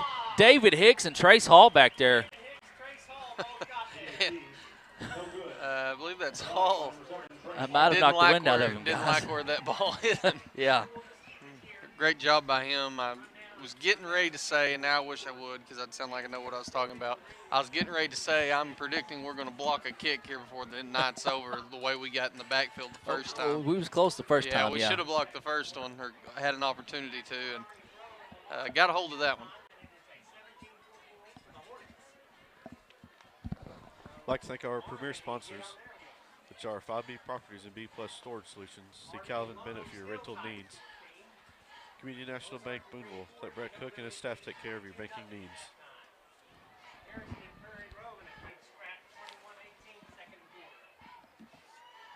And I'm still waiting to see a big hit. That way I can, talk about Mr. Shelter Insurance, Gerald Baker. Yeah. Speaking of big hit, maybe your hit, whether that's a vehicle. Maybe. High kick there from the Tigers. Dunn Daniel picks it up on the left-hand side and takes a couple Tigers to bring him down over there on the far side. 54 seconds. We have 2 timeouts left, right, Isaac? Yeah, Okay. I think we do. All right, because I'll keep looking at the scoreboard, showing 3. So we 54 seconds, 2 timeouts. Ball is on our own 30-yard line. So, I mean, it's plenty of time to do something. Yeah, plenty of time, and we've shown throughout the game that we're able to break off that big chunk play. With the 2 timeouts, you don't necessarily have to go to the air quickly, but you don't have a lot of time to work with here, so you're looking to gain a lot of yards quick. Right, and you're going to have to hurry to the line, if you don't get out of bounds. PT comes up under center. Hall goes in motion. Hand off to Cody Elliott right up the middle. And Cody's going to have the first down, dives forward. Clock will stop until they get the chains set. Good hard running there by Elliott.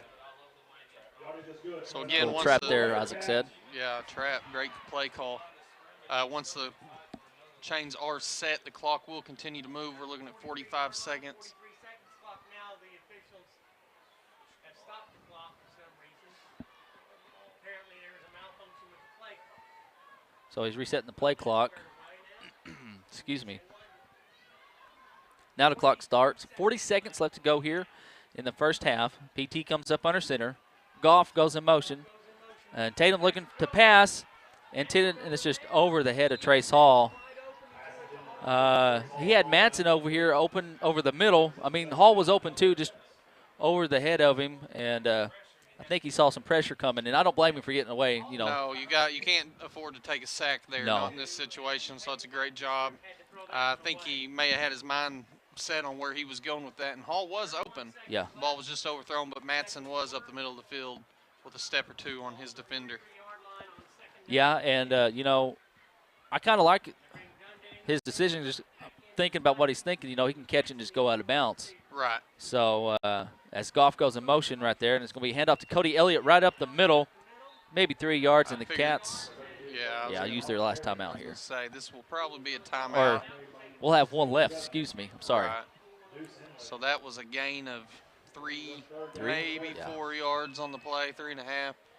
Third and mid-range for Booneville coming up after the timeout. 26 seconds left. So hey, we'll take a little break and be right back. You're watching Bearcat football.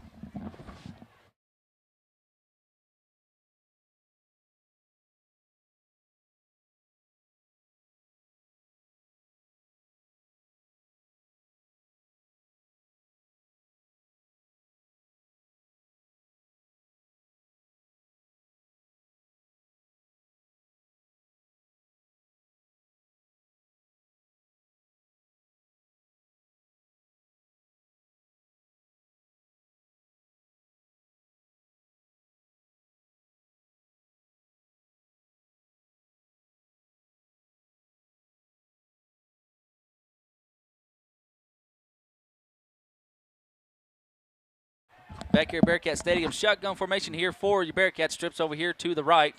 PT looking, throwing it to Madsen, and just over the head of him.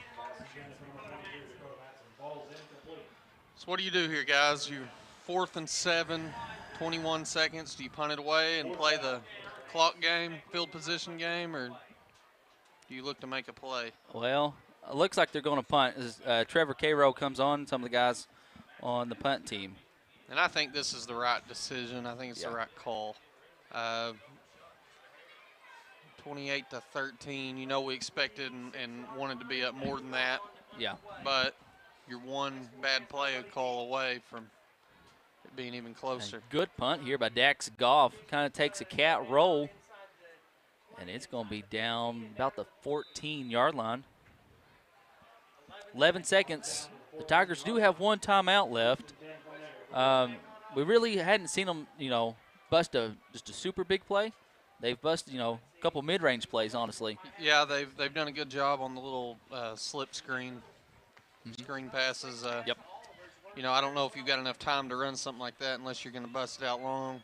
Like you said, they do have the one timeout, but it looks like they may take a knee here. Take a knee and just take it into the half. And, you know, I think that's a smart decision on their part. We get the ball to start the second half, do we not? Yes, we do. We will get the ball to start, so opportunity to add one touchdown to that. So, hey, you got your halftime entertainment coming onto the field. Hey, the Wigtons, along with Susan Mizell and Michael Sandifer, are watching in Northeast Pennsylvania, and they are cheering on the Cats.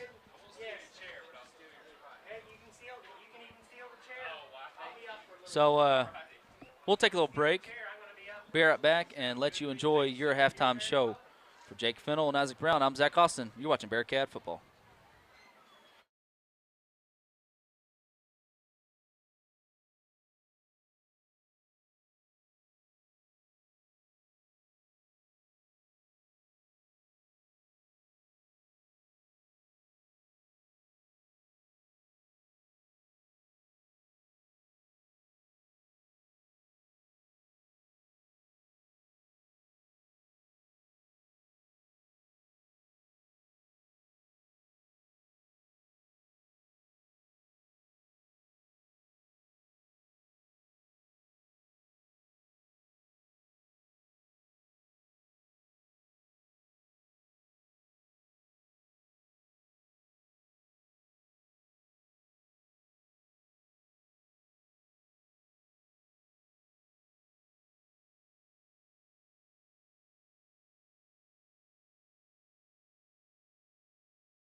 On the field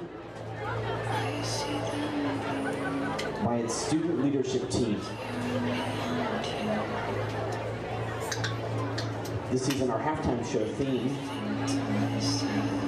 is on singed wings and consists of the following selections.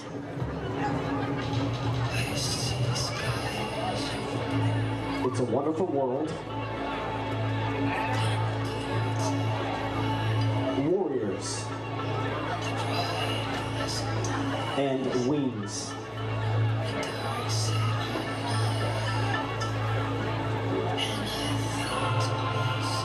Please enjoy our performance this evening.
gentlemen, the award-winning West Fork High School Tiger Marching Band.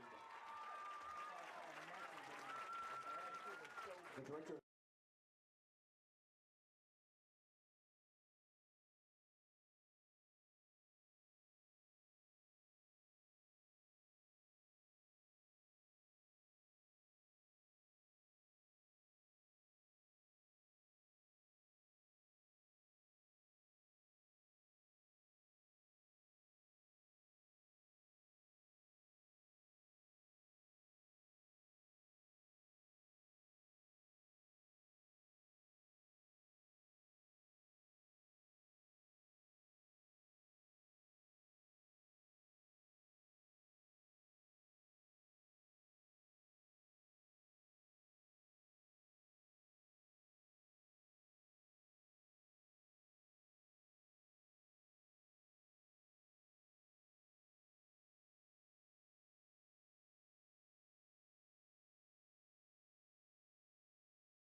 A couple more touchdowns. And West put in the end zone right before halftime and make it 28-13. So this game by no means is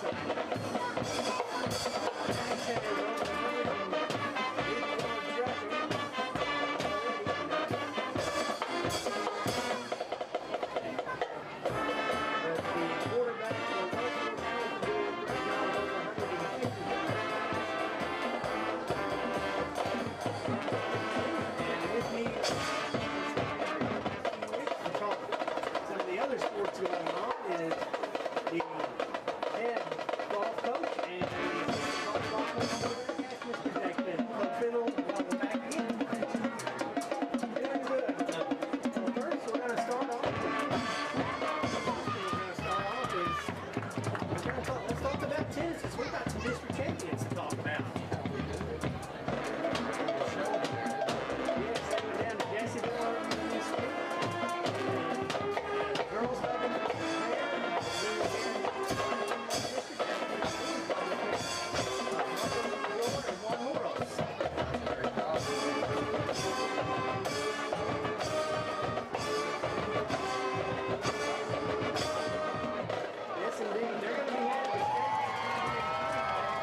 Sports in Conway. And with some good luck to our Bearcat and Lady Cat tennis players, and congratulations on the championships. And you had a busy week, Jake. Yeah, it's been a long week. Yeah, let's start by talking about golf. Went up to Salem to Horseshoe Bend, participating in the state golf championship.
The Booneville Bearcat Marching Band.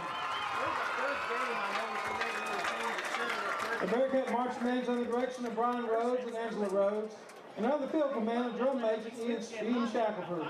Color guard sponsor is Tina Wilson. The band's next performance will be next Tuesday, October the 4th in Perryville, where the Booneville Bearcat Band participates in the Iron Horse Marching Band Contest. The band will also perform next Friday, October the 7th at Greenland, when the Bearcats take on the Greenland Pirates. Enjoy the rest of the game and go Bearcats! And then another long road trip yesterday to Green Forest. Yeah, Green Forest. That's a 3-hour drive on the school bus. It's a long one. It's tough rolling off the bus and you can sit for 3 hours and 30 minutes you're playing. I'm proud of both the junior high and senior high. They were able to compete. And even though it wasn't the best show, they took care of business with what they needed to do and they can win every year. Yes, indeed, man. And I discussed this with you. Seeing Laney Parrish, after coming off her injury, really coming through big time. Yeah, Laney early on was it before the first game? It was pre-season where she got hurt. I think it was a week before her first game. She had a come down on somebody's ankle when we were doing practice. Rolled it pretty good and was out for a few games. So she's kind of had to build back her stamina a little bit and come back. And we're hoping that she's starting to peak at the right time. She's going to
Hello, you folks. We're back here at Bearcat Stadium for Mr. Jake Fennell and Isaac Brown. I am Zach Austin. Just right off DJ George Drive up here in Don Elmore Press Box, Shield Field. Isaac, your Cats are up 28-13. It's homecoming night. The Tigers have looked pretty good, honestly.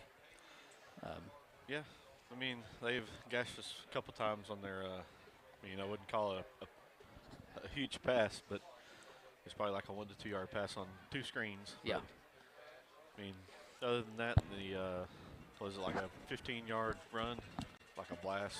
Yeah, about they like a blast. on. Yeah. They haven't done a whole lot. They've moved the ball a little bit, but not just tremendously well. No, mainly just that first drive and that last drive they had. For the most part, we stopped them other than that second to last drive they had. They moved it a little. But, yeah, they're doing pretty good. Yeah, and Booneville's doing what we do best, run the ball. Attempted four passes. 4 passes, I think, and completed one for 5 yards. Yeah. So, and over 300 yards rushing, where most of that came on 2 plays. The first and second play we've had line of scrimmage. So it was a 74, 76-yard run. So yeah, 74, about 76. half of that came from that. Yep. And folks can see the time of possession. Some people dive into that. Time of possession. That's a big thing, which to an extent, Isaac, it is. But if you got a team that can score quick and score often and then stomp you, it doesn't matter how long you keep the ball. If they stop you and you don't return the favor of getting in the end zone, it's not going to help any. So, hey, this is your overall stats for halftime. Let's talk about individual stats. For the Tigers, Howerton's their quarterback, 8 of 16, 145. He's got 1 touchdown and 1 interception. Second interception of the year. It's only the second turnover, Isaac, we have forced this year. Yep. Honestly, that's kind of surprising to me, Last year we had, I don't remember off the top of my head, but we had a decent amount, Yeah, but, I mean, the guys we've been playing have been pretty disciplined in not losing their fumbles, not getting interceptions.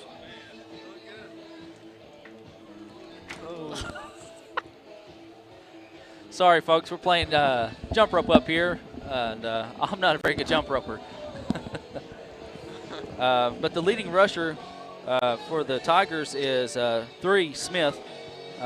He's got 5 carries for 23 yards, and the only rushing touchdown for the Tigers. Whitmill, number 7, has 17 yards, and then Oliver, number 10, has 8 yards, and Cravens has 3 yards. Leading receiver is Oliver, number 10, with 3 catches for 50 yards. Then you have Callahan, 1 catch for 35.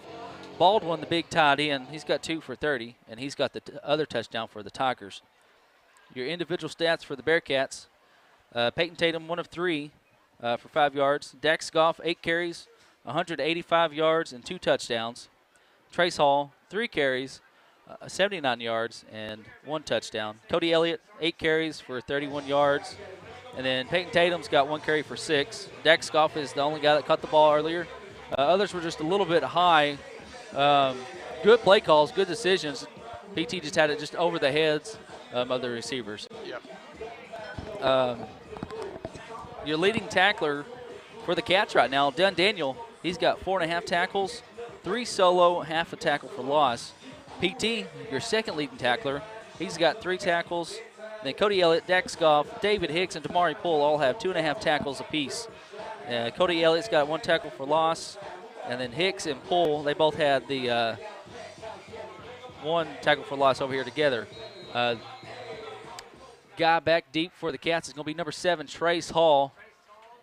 And here is the kick from Baldwin, number 33. Dax Goff picks it up on the right-hand side, throws down a little stiff arm, still on his feet, little spin move. And he's going to be pushed out of bounds, tackled right there, out of that little spin move. Yeah, that's an excellent start. Excellent start right there. That's a real good start. Pretty good. That's what, maybe 15, 20-yard return? Yeah. It's going to get us to near midfield. Going to be on our own. Looks like about the 42-yard line, 1st and 10 coming up. Looks like Dunn Daniel's going to split out to the right. Got a whistle already.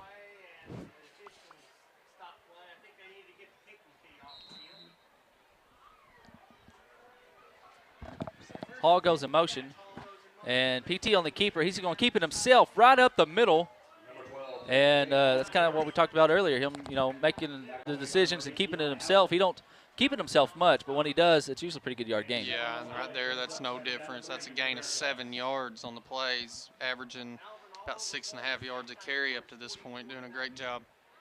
Hey, I have a halftime score real quick. Harding Academy 20, Lone Oak 14.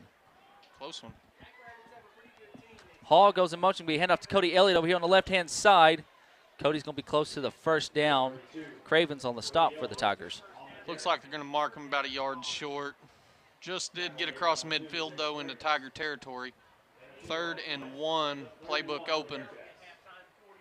1 yard to go here, 3rd down. Charleston is up 22-6 at halftime over Cedarville, so they've added to their points there. Greenland and Mansfield's tied at halftime at 13 apiece. Keeper here by PT. Throws a little stiff arm. He's got the first down. He's going to be wrapped up by number 9, Looney. And be a first down. Coach Lee Larkin, I guess he's got those Pirates playing tonight for Greenland. Yeah, that's impressive to me. Mansfield has been a very competitive team throughout the year. They've got a hot, come off on a hot start, really. And yeah, they have. And to see somebody like Greenland compete with them, that's cool to see. Yeah. Matson splits out to the left out here. And PT luckily gets on the ball there, kind of a center and QB exchange there, guys. Yeah, just didn't handle it quite right. Sometimes that happens. Not sure who the fumble is charged to the quarterback in that case, so it doesn't necessarily mean it's his fault. Just rough exchange there. He was able to fall back on it though at the original line of scrimmage. So 2nd and 10 coming up. Got 10:05 left to go here in the 3rd quarter. Hall goes in motion. We hand off again on the counter play to Dax Goff. And Dax gets up over to the 40, looks like 39-yard line. Good little run right there. Gain of about 5, gain half of what we need. I imagine we are, again, in 4-down territory here as long as we're moving forward. So see something drawn up here to try to get to that line. 3rd and 5. Hall goes in motion. Tigers not quite into the neutral zone there. Fool me once. Shame on me. Shame on you. Yeah. And it's going to be a PT on the keeper here. And just jumps over a couple of guys. Got a helmet coming off there for the Tigers. He'll have to come off the field. That's the big tight end. That's 33 jogging off the field, Luke Baldwin. Baldwin's been all over the field tonight, but he'll have to come off the field for this crucial 4th down play. I was going to say it's 4th and 4, 4th and 3. And I do a hard count or kind of that fullback trap kind of off the counter, what Isaac was talking about earlier. It would probably be a pretty good call here. Toss over here to Trace Hall. And Trace has got the first down up over to 30. Slips, still on his feet. And I think he kind of bumped into his own guy and just hit a slick spot there. That was a good job by Trace, guys. I didn't quite think he was going to get to the line to gain there, but he was able to turn on the jets, find a hole, and find an opportunity to get there. We'll pick up the first down. It's going to move the ball to the 28-yard line, 1st and 10 for Booneville.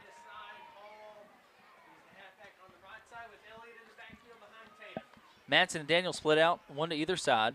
Hall goes in motion. It's going to be handoff to Cody Elliott up the middle. He gets maybe 2 yards there on the carry. 8:25 left to go here in the 3rd quarter. 28-13 Cats over the Tigers. Homecoming 2022.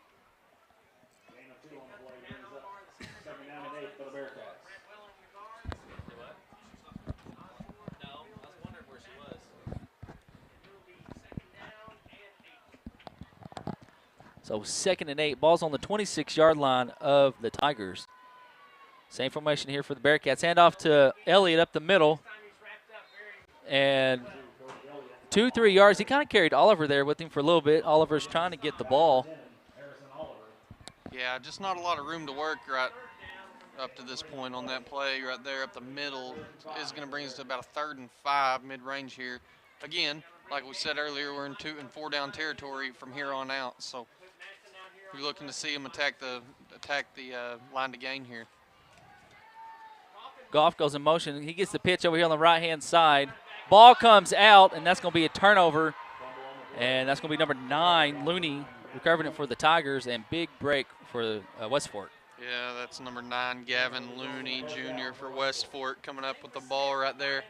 That's the kind of stuff that we can't have right there. Is that coming in, we get the ball to start the half.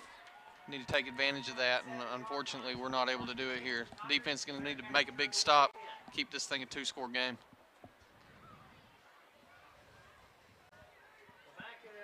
So Levac is up 28-6 over Hackett, and guys, that kind of surprises me. Hackett came out last week and just slinging it kind of all over the field. And quarterback, I was really impressed, honestly, with the quarterback from Hackett last week. I was too. And good stop there. Johnny Barnes in there on the stop there for the Cats. Whitmill there on the run.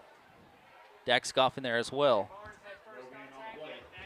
Looks like Barnes was the first to meet him there on the initial handoff. Brought down by Dax as well. Ball got back to the line of scrimmage there, 2nd and 10 for West Fork coming up.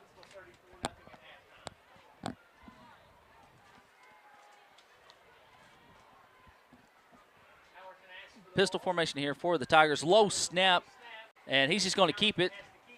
And he gets maybe there 2 yards there. Hicks.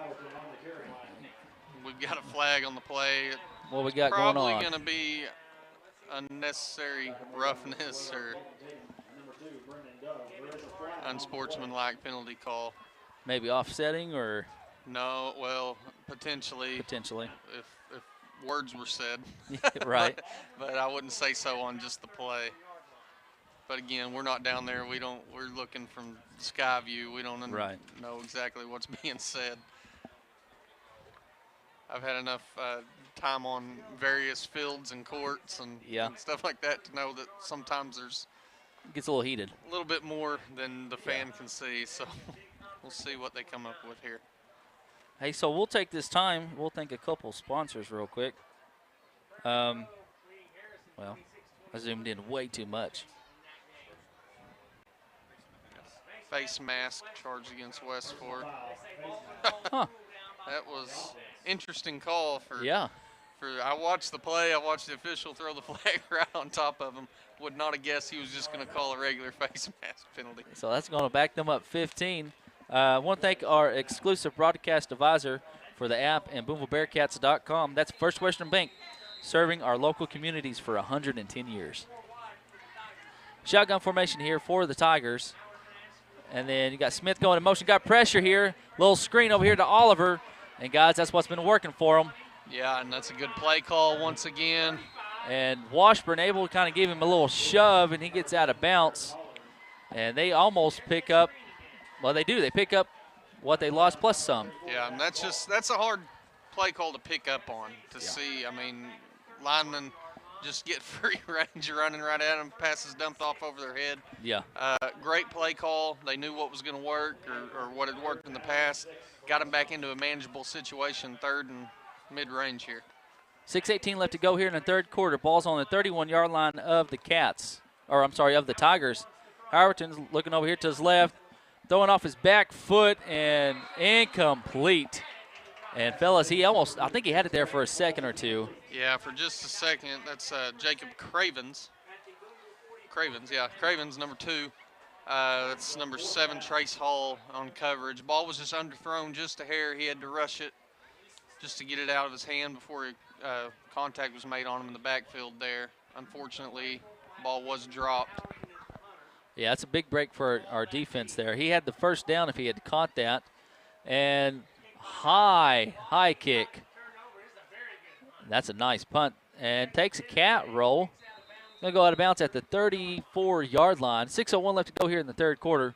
And the Cats will have their second possession of the second half. So that's a great job by the defense stepping up and getting a stop off the turnover. Right. Booneville's done a good job up to this point. couple shaky plays. We had the pitch early in the game that worked out in our favor with the 7-yard gain, but could have been bad. A couple shaky little stuff like that, but for the most part, Booneville's done a good job of ball security. Unfortunately, wasn't on the last possession. No harm, no foul here. Booneville looked to capitalize on that. Dax Goff goes in motion. It's going to hand off to Cody Elliott. And Cody gets about 4 yards there on the carry. Got a flag coming in late here, guys. Yeah, flag in the backfield. See what they come up with here. Hey, we'll thank a couple more sponsors. Our premier sponsors, 5B Properties and B Plus Storage Solutions. See Calvin Bennett for your rental needs.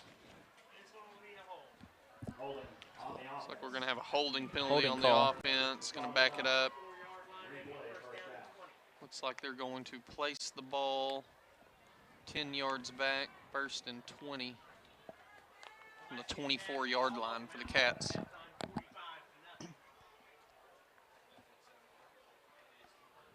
I was trying to see how many. So each team's got 4 penalties so far tonight. Second half, that's what it's looked like. And Elliott right up the middle. He's going to be got a flag in late. I don't know.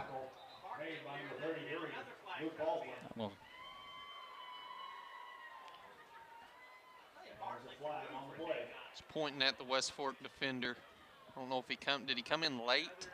I'm not sure. Did you see anything, Isaac? No, it looked like he tackled him.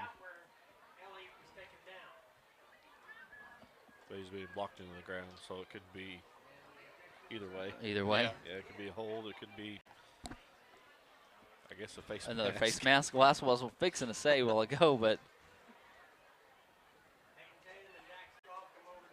hey, we'll thank our other premier sponsor, Community National Bank, and Mr. Brett Cook and the staff. Let them take care of your banking needs.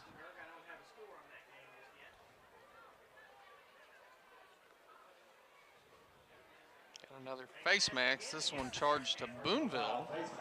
Didn't see that. I did. Not saying it didn't happen. I'm just saying I refuse to believe it. That's going to back it up even further. Wow, yeah, so first down here.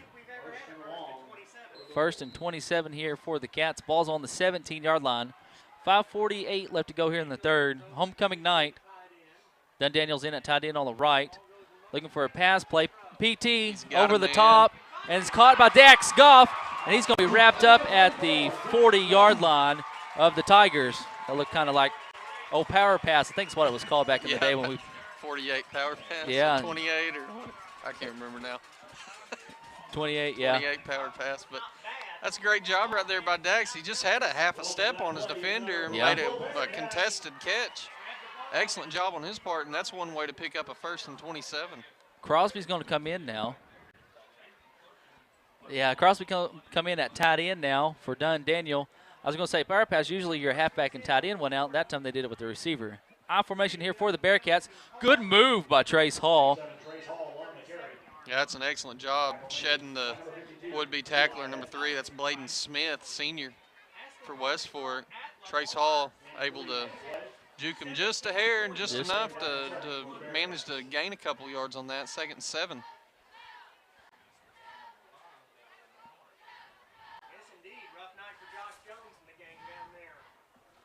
4:50 left to go here in the third quarter.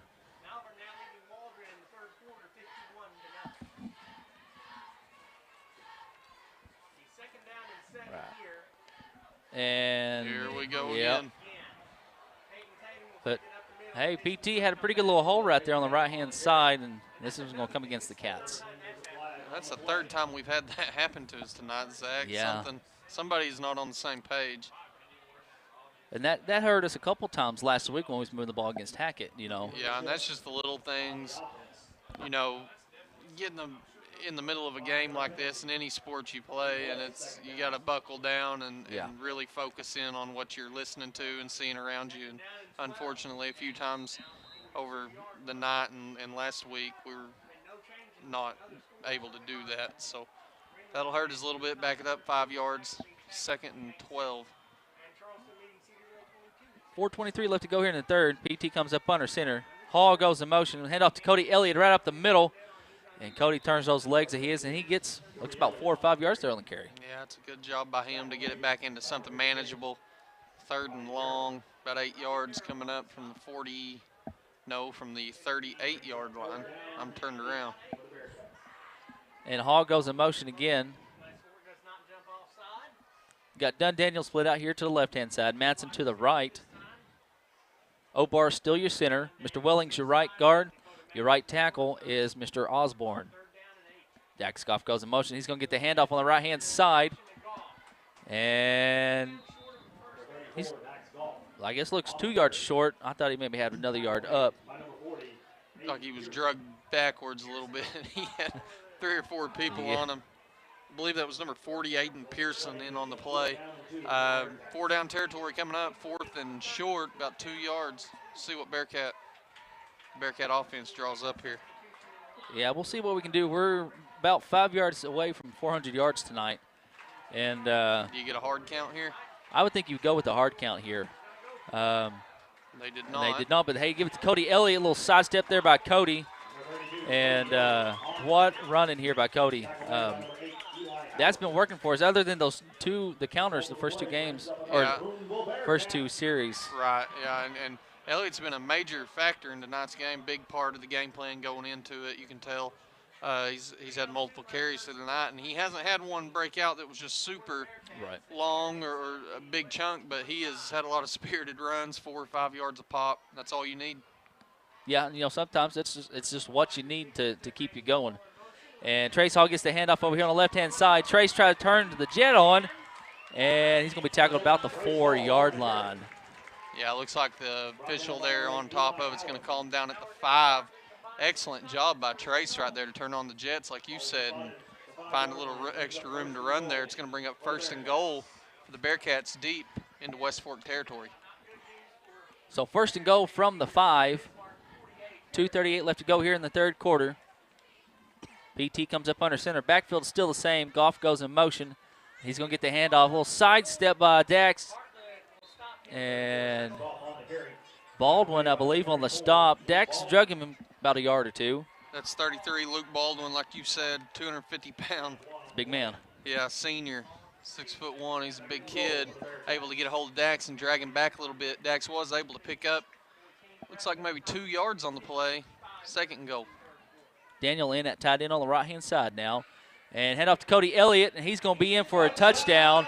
2nd touchdown of the night for Cody Elliott, and Bearcats are on the board with 1:59 left to go here in the 3rd. It's 34-13. Bearcats on top. Cody Elliott on a 3-yard touchdown run.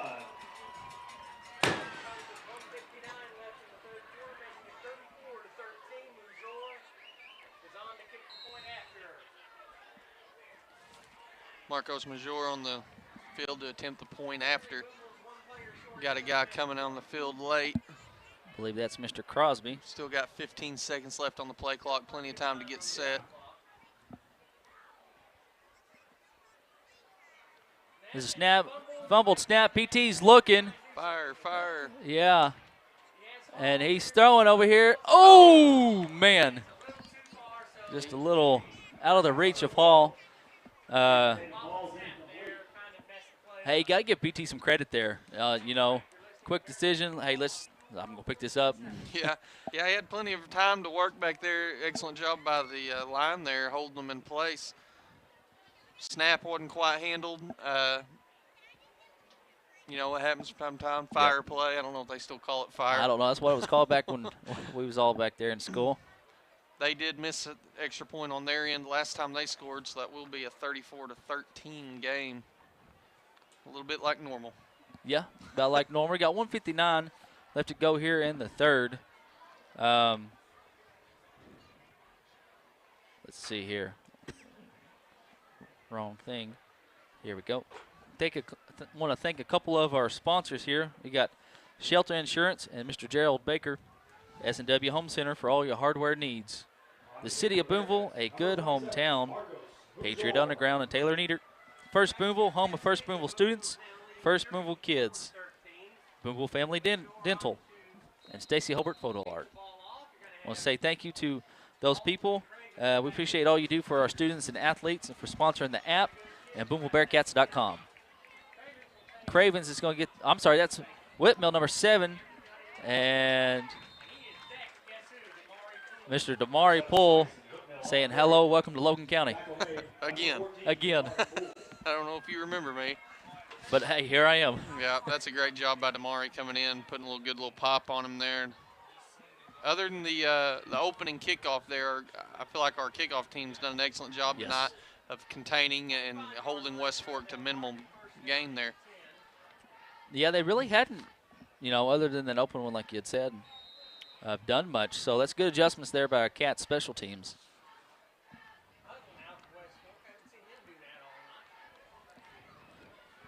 Howerton's going to be your quarterback. Pistol formation here, kind of a wing T pistol here. And it's going to be a pass formation. All screen, I guess you could say, to number 7, Whitmill. Yeah, that ball was just underthrown a little bit. You see the quarterback reacting to that, disappointed in himself.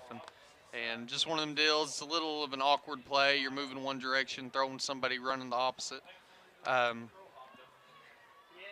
Was able to work in the Bearcats' benefit there, though, or work out for them. 2nd and 10, 25-yard line coming up. End of third quarter, Greenland is up 19-13 over Mansfield. And Howerton's going to keep it over here on the right-hand side. Got pressure, and he's just going to run out of bounds. Yeah, Cody Elliott there. Pushed out of bounds. That's a good job of playing it safe, just using your arms, pushing them out. Minimal gain there, gain of about a yard, maybe even just half a yard there. Third down here, Jake. Yeah, they're calling it a no gain on the play, so 3rd and 10 coming up. This feels like a play that West Fork needs to make. Yes. On their end.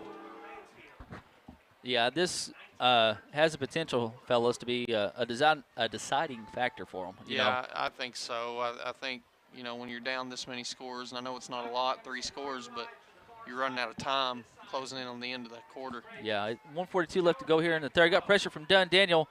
Good throw, and wow. Nope, I'm going to say incomplete. Yeah, I thought it was trapped. It was a very close play. The guy on the sideline run in to make the call, and another official runs in and overturns him. Going to bring up a punt situation for West Fork, forced into it. 4th and 10 from the 25, no yard to gain on that entire possession there. That's an excellent job by the Bearcat defense. Real good job there by the Cats defense, and lucky break here for them. Here's a punt, nice punt, and Hall's just going to let it bounce. I thought he was going to pick it up. Boy, he wanted to. Yeah, he did. He wanted to pick it up. That's a risky call, though, if you do. It may be if you're going to pick it up on that first hop. Yeah, not the second or third. Not second or third. So anytime that you've got the ball in your hands, that means the other team doesn't. I know that's obvious. So Booneville will take over right there. Looks like they're going to be deep in their own territory, about the 14-yard line.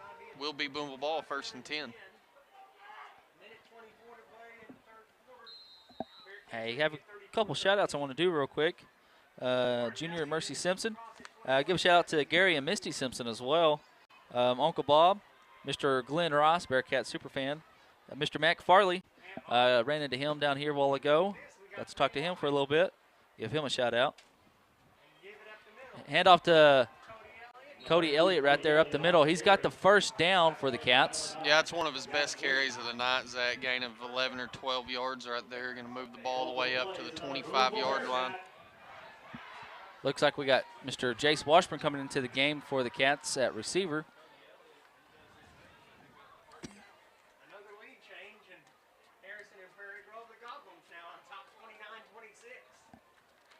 So a big shootout in Prairie Grove tonight.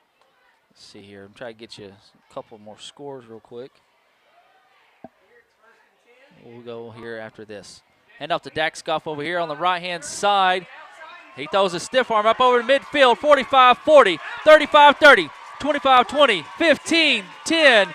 Touchdown, Bearcats. Dex Goff, 75 yards with 46 seconds left to go here in the third quarter. Zach, he may get to 300 tonight. We'll see. I ran into Glenn down here at halftime. You know, 2008, Colton Waters had 298 yards. Yep. And we was all, oh, come on, coach, just let him get 300. Yeah, I remember that. And that's the record. Colton Waters has the record set back in 2008 for 298 yards. So I'll refresh the old phone here for a second after this, and I'll tell you how many yards Dax has got. High snap. Marcos' kick is high, and I think that's going to be good. 46 seconds left to go here in the third. It is 41-13. Cats over the Tigers.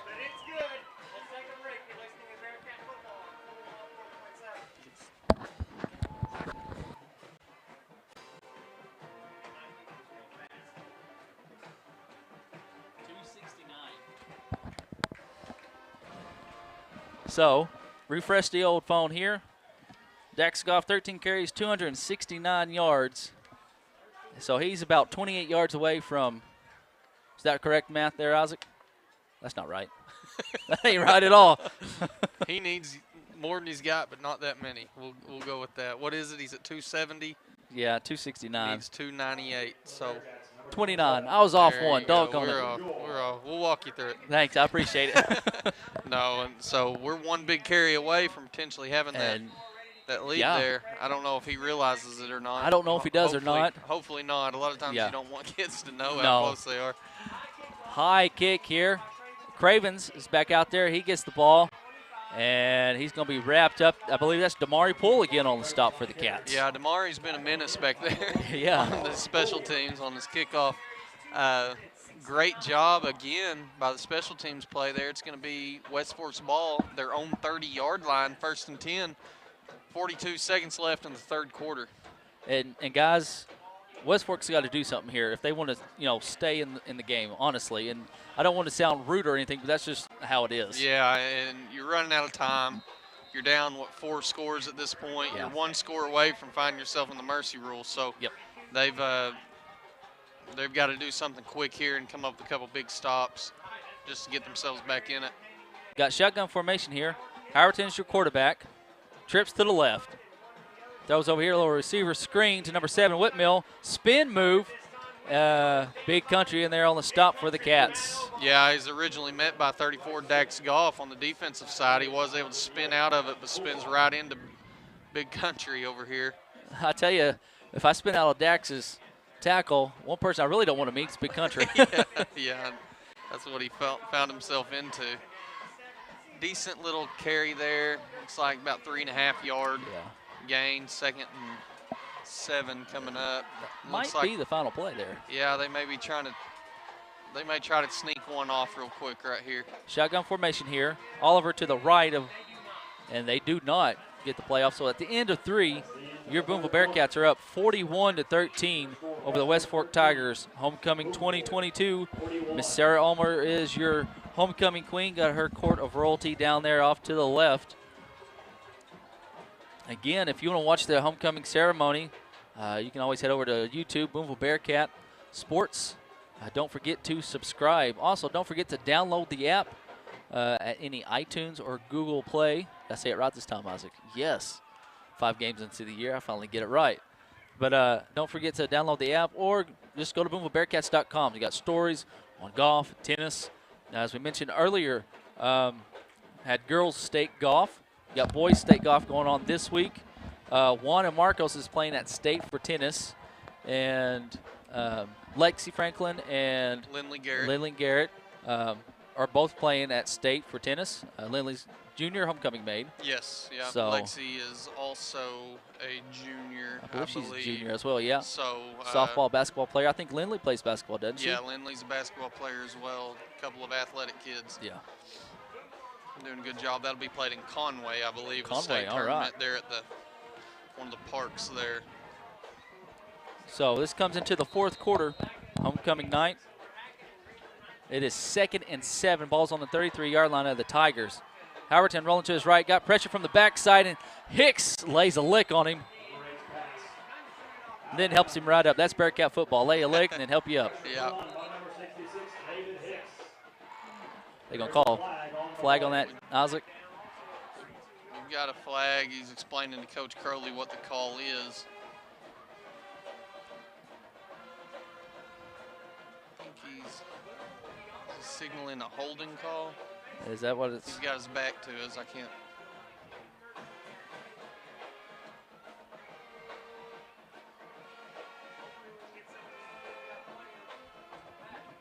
Nope. Illegal receipt. Is that illegal? Illegal. receiver? So illegal man downfield, Or illegal man. ineligible and illegal, however you want to say it. Whatever. You know, Guy wasn't he's supposed not to be down the field. down there. Yeah. Get back. That's usually because, depending on where he's lined up, you know, it could have your inside receiver. Well, if he's that last man technically on the line of scrimmage, and you've got another guy out here on the other side, and, you know, that one guy's covered up, he can't go nowhere, really. And layman's turn, so to speak. Whitmill goes in motion. Howerton, we're going to have a little screen here. And, oh, wow.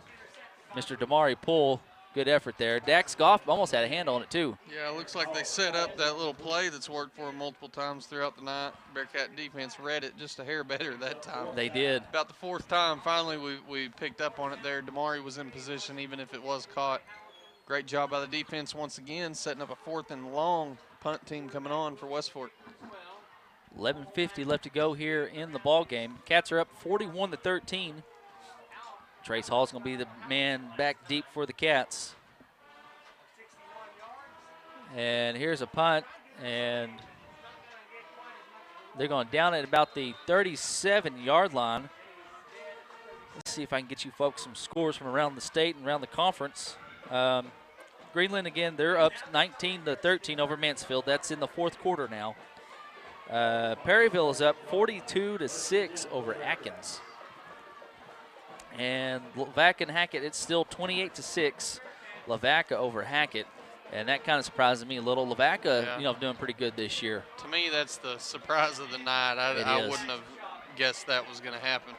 Hackett last week showed me that they're going to be a team that's going to be good for a Yes. few years, and looks like they can't quite get anything clicking for them tonight. And, you know, it may just be, let's see, in Charleston and Cedarville, still the same score, 22-6.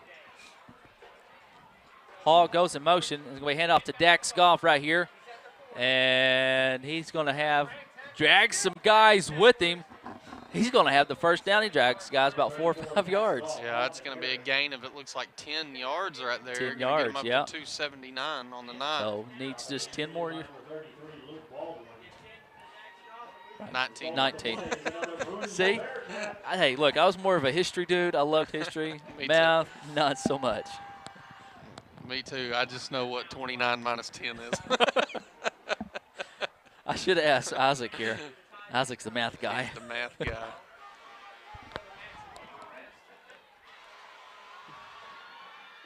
PT comes up under center. Elliott's your fullback.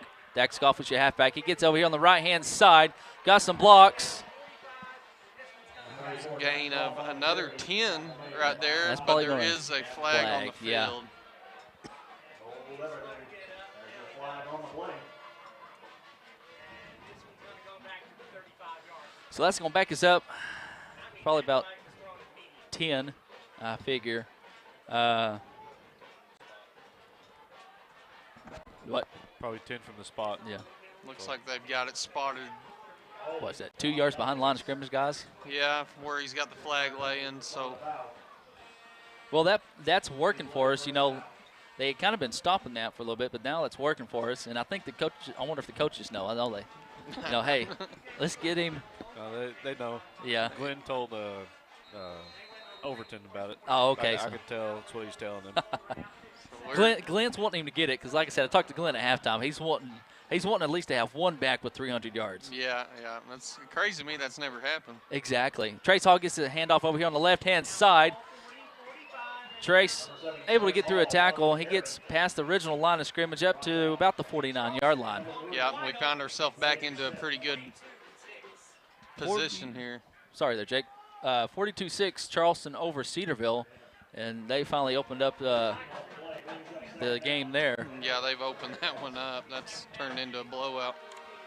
2nd and 8 coming up right here for Booneville. 10:05 left to go here in the fourth quarter. Hall goes in motion. It's going to be a handoff to Dax Scoff over here on the right-hand side. Slips a little, and he gets about 3 yards there on the carry. Yeah, not a lot of room to run there, just a hard-nosed play.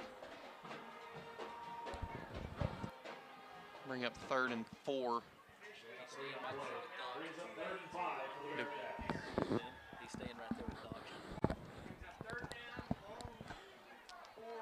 So 9:35 left to go here in the ball game. 3rd and 5, balls on the 47-yard line of the Tigers. Hall goes in motion. Hand off to Cody Elliott right up the middle. Cody's got the first down, dives forward. Going to be at the 41-yard line.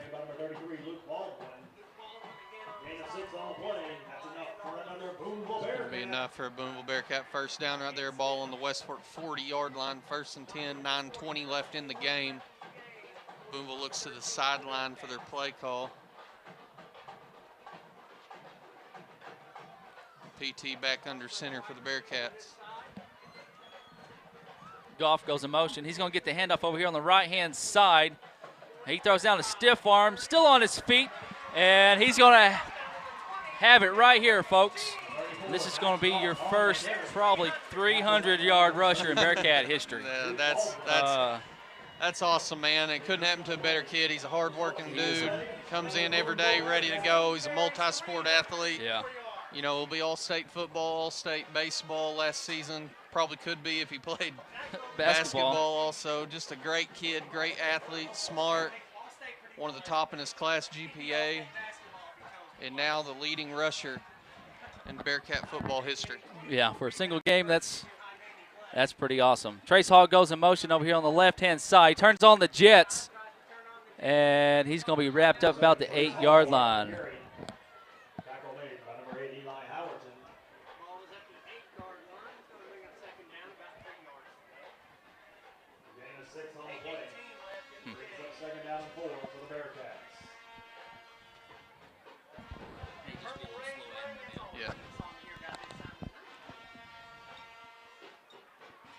There it is. There it is. Dax Goff's at 307 yards on 16 carries. That is an average of nearly 20 yards a carry. That's excellent job by Dax tonight. Dax goes in motion. Be hand off to Cody Elliott right up the middle. Cody still turning those legs of his. He's got the first down. Be a new set of downs and 1st and goal from about the 2-yard line. Cody's got 80 yards. He's closing in on 100. Trace Hall, he's got 124 at the moment. You got to give a shout-out, guys, to those big guys up front. Oh, yeah. Those are the guys that make it happen, man. Without them there, nobody's going anywhere. They do an excellent job, and they deserve just as much credit. Excellent job by them tonight. I formation here as Trace Hall is the back guy here. Hand off to him over here on the left-hand side. He's going to be in for a touchdown. 7:17 left to go here in the ball game. And it's going to be 47-13. Pending PAT, we're going to be in mercy rule. Yeah, this is as important of a kick tonight as you could get. It'd be big to get some of these guys off the field, get the clock running. Yep. A little extra reps for these guys that you never know when they're going to have their name called, and enjoy the win.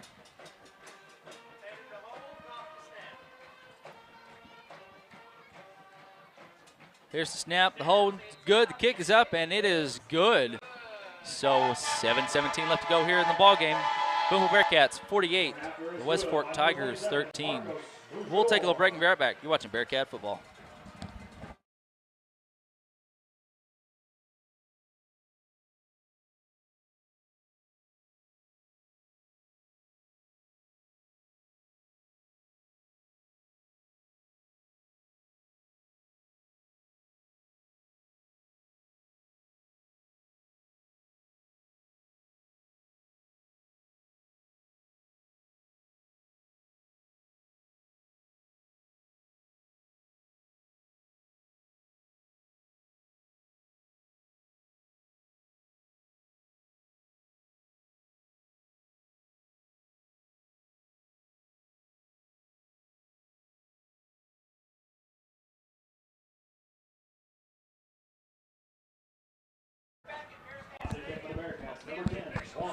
We're back here at Bearcat Stadium, just right off DJ George Drive, Shield Field.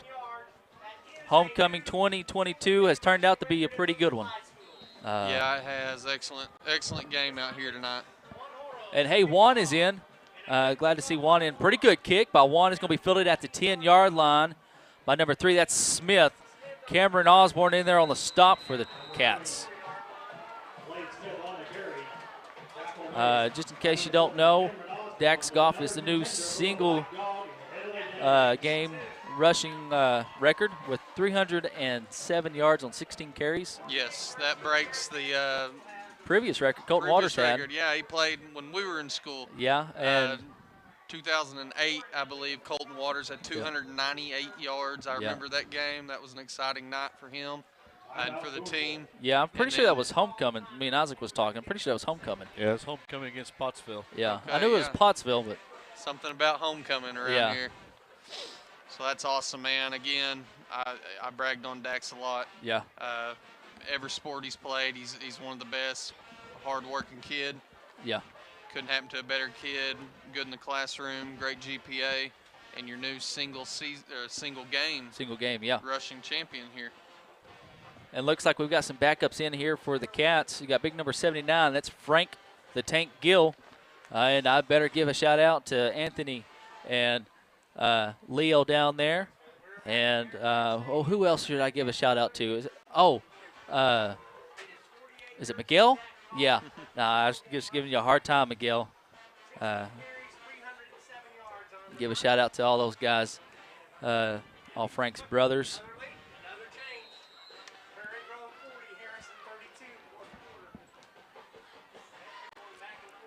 I'll get his other brother here in a second after this play. Guy goes in motion. He gets the pitch over here on the left-hand side. And good stop there by Lofton, number 4.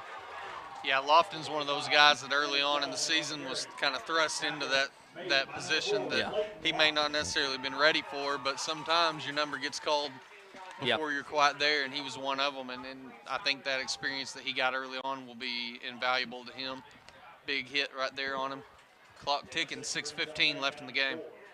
And Vance, I'm not going to leave you out, Vance, and give Frank's other brother a shout out real quick. I don't want you to forget you. And number 9 is in at quarterback, Isaac just said.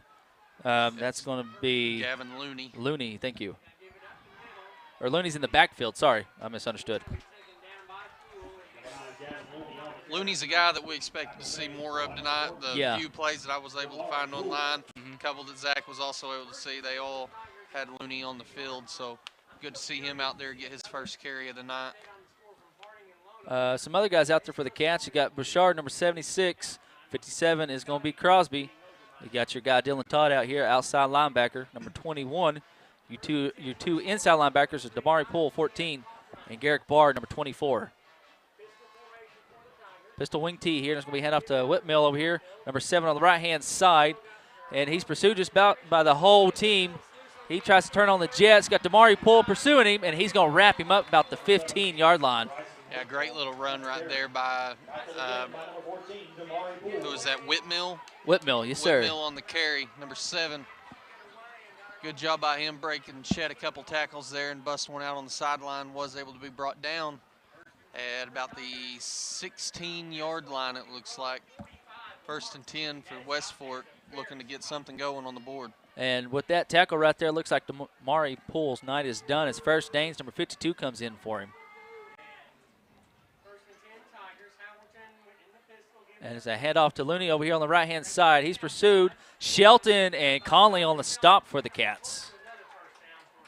You got Matson back there at safety. Here comes J.J. Redmond in for the Cats, number 67, and Crosby's going to come out. And Trevor Cairo, he's going to be your other outside linebacker for the Bearcats.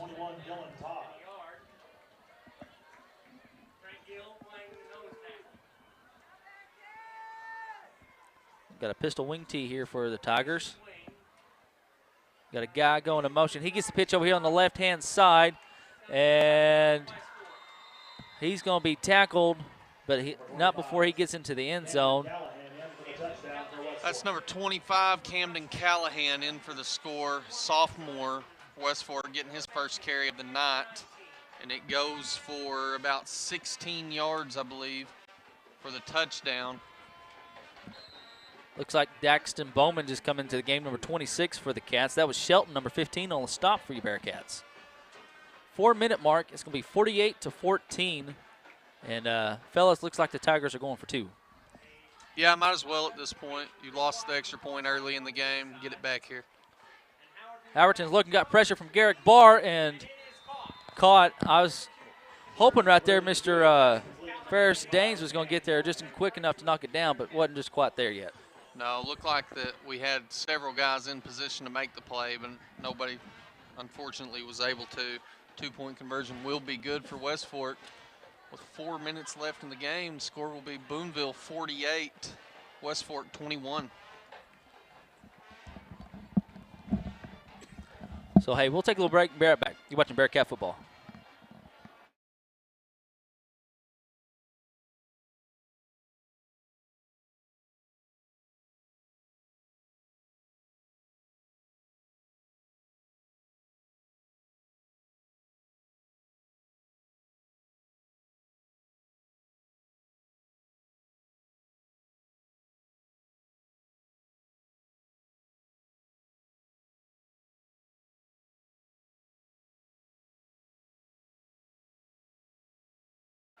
And we're back here at Bearcat Stadium. Chuck just told us, guys, Lone Oak is up 21-20. I believe that's what he said, over Harding. Yeah, that's a bit of a surprise tonight. Yeah. 21-20. See if they're able to hold on to that. And Garrick Barr is going to pick up the ball over here. He cuts to the middle. Now he cuts back to the left side, lowers his shoulder, got a flag coming in late. That's probably going to be against the Cats. Yeah, I couldn't see anything in particular happen. There is a flag on the play. And, guys, looks like we're going to have our second-string offense out on the field. Frank Gill's coming out here. So that means Jace Washburn is going to be your new QB for the Cats. Got Lofton coming out there for you Booneville Bearcats. And Cairo. Mr. Dylan Todd, he'll be one of your other halfbacks. Garrick Barr is going to be your fullback. Your center is going to be number 76, Gage Bouchard. Walking back home the return team.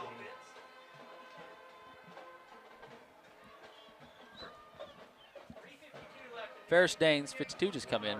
Yes, Ferris Daines. 1st and 10 for Bearcats. I think Ferris had a different number earlier in the year, did he not? I'm not sure. I've got him at 52 here on mine. I just printed my new one today. Yeah, I got him at 52. I was thinking him or somebody. Timeout, West Fork. So West Fork will be taking a timeout here to kind of get something set up. 3:52 left in the game. Booneville 48, West Fork 21. So, hey, we might as well take a little break. We are back watching Bearcat football.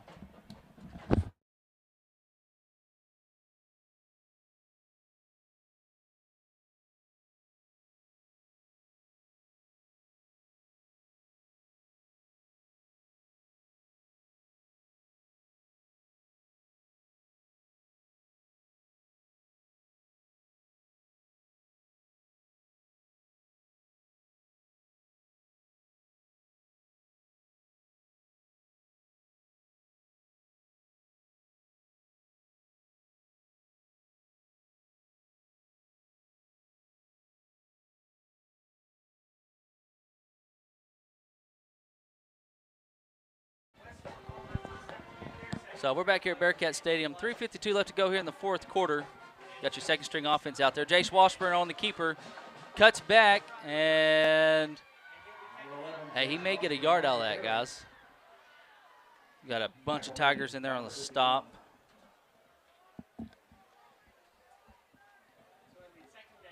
Clock will be ticking. We're at the 3:30 mark. Looks like Dylan Todd's coming out. Daines, you got Desmond Conley coming into the game for the Cats. Manson, number 22, as well, just come in. 3:22. See who the Tigers play next week. The Booneville Bearcats will be playing at Greenland. We'll see who after this who the Tigers play. And Garrick Barr is just going to be met by a whole slew of Tigers. And it's going to bring up third down with about 2:55 left to go here in the game, fellas. Yeah, clock's going to keep ticking. Main thing here is to take up the rest of the time as long as you can to get this thing inching closer toward the end there. Looks like Garrett got maybe a back to the line, maybe a loss of a yard there is going to bring up 3rd and long, 8 to go. Wow. Looks like we are at our own 12-yard line.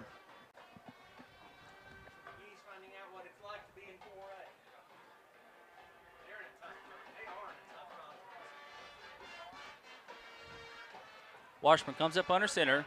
Todd goes in motion. Be a handoff to Garrick Barr up the middle. And Garrick's able to shed a couple tackles. Number 53 on the stop. And he's going to be close to the first down. Yeah, it's 53 Logan Laird. He's another sophomore for the West Fork Tigers there. That was a great job by Garrett getting enough yardage to pick up the first down and essentially get this to where Booneville can hold on until the end of the game. Daxton Bowman, number 26, comes into the game. Shelton's coming out, number 15. Conley, number 40, split out to the right, and Bowman out to the left. Washburn's your quarterback. And looks like we may take a knee here. The Tigers will be home next week. They'll play Lavaca. Lavaca getting a big win or potential win over Hackett tonight.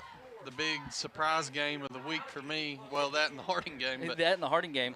I was expecting, honestly, a pretty good game between Lavaca and Hackett. And I was kind of honestly expecting the Hackett, but from the arm of the quarterback, I was really impressed with him last week. Yeah, I was too. And that group of receivers he's got with him, Yeah, they're like I said last week and earlier tonight, they're going to be a force to reckon with, I feel like, over the next few years if they can continue to develop. Chase takes a knee again in victory formation here. Got 45 seconds left in the game. He will have to take one more, and then that should bring us to the end of the game. So Greenland's still up 19-13 over Mansfield, and Lavaca's still up 28-6 over Hackett. That still says the third quarter. I figure they're probably in the fourth quarter.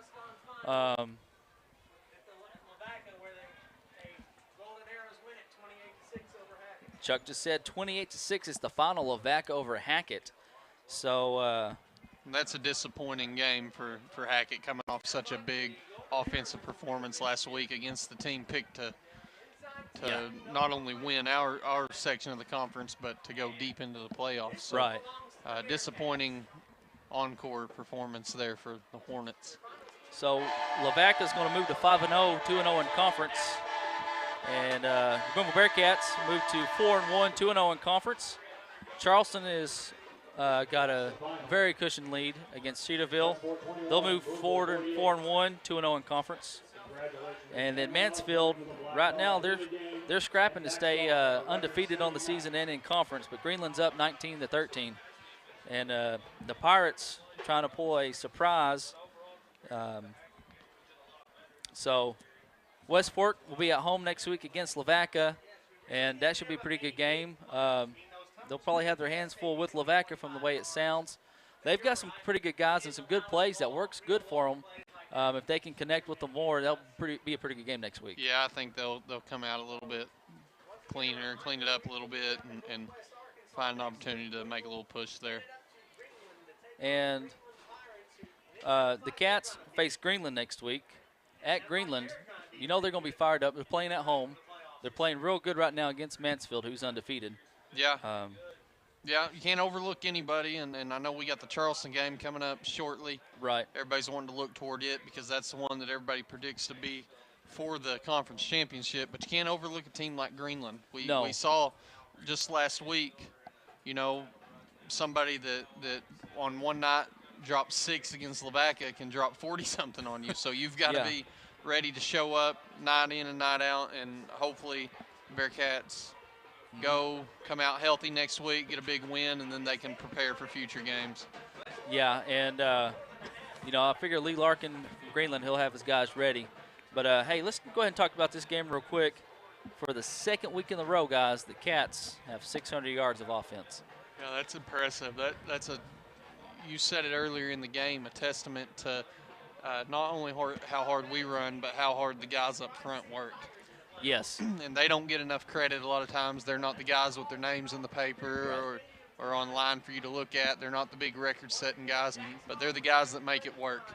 And without them, you know, nobody else can get there. So wonderful job by them tonight. Excellent performance. Yeah, you got to give, bless you, got to give kudos to them. Your Bearcats had 57 plays. West Fork had 49 plays. The Tigers had 284 yards. And I'm waiting just a little bit longer. Isaac's finishing typing that up. We were 5 of 10 on third down, 50%. 2 for 2 on fourth down. And the Tigers, 3 of 11 on third down and 1 of 1 on fourth down for 100%. We had 8 penalties for 76 yards. They had 4 penalties for 29 yards. We had 2 punts that averaged 39, almost 40 yards. And they had 6 punts for that average 40 yards as well. Individual stats for the Tigers. Howerton, your quarterback, 10 of 23 passing, 164 yards, a touchdown, 1 interception by PT in the end zone earlier in the game. Whitmill, number 7, leading rusher for him, 58 yards. Smith with 23. Oliver, leading receiver, 66 yards on 4 receptions, followed by Callahan with 35 yards on 1 reception, and Baldwin 2 receptions for 30. Howerton, number 8, the quarterback, was also the leading tackler for the Tigers. He had 7. Baldwin, 33, 6.5. Looney, 5.5, and Edens, 4.5. Isaac's got your total stats up here on the screen.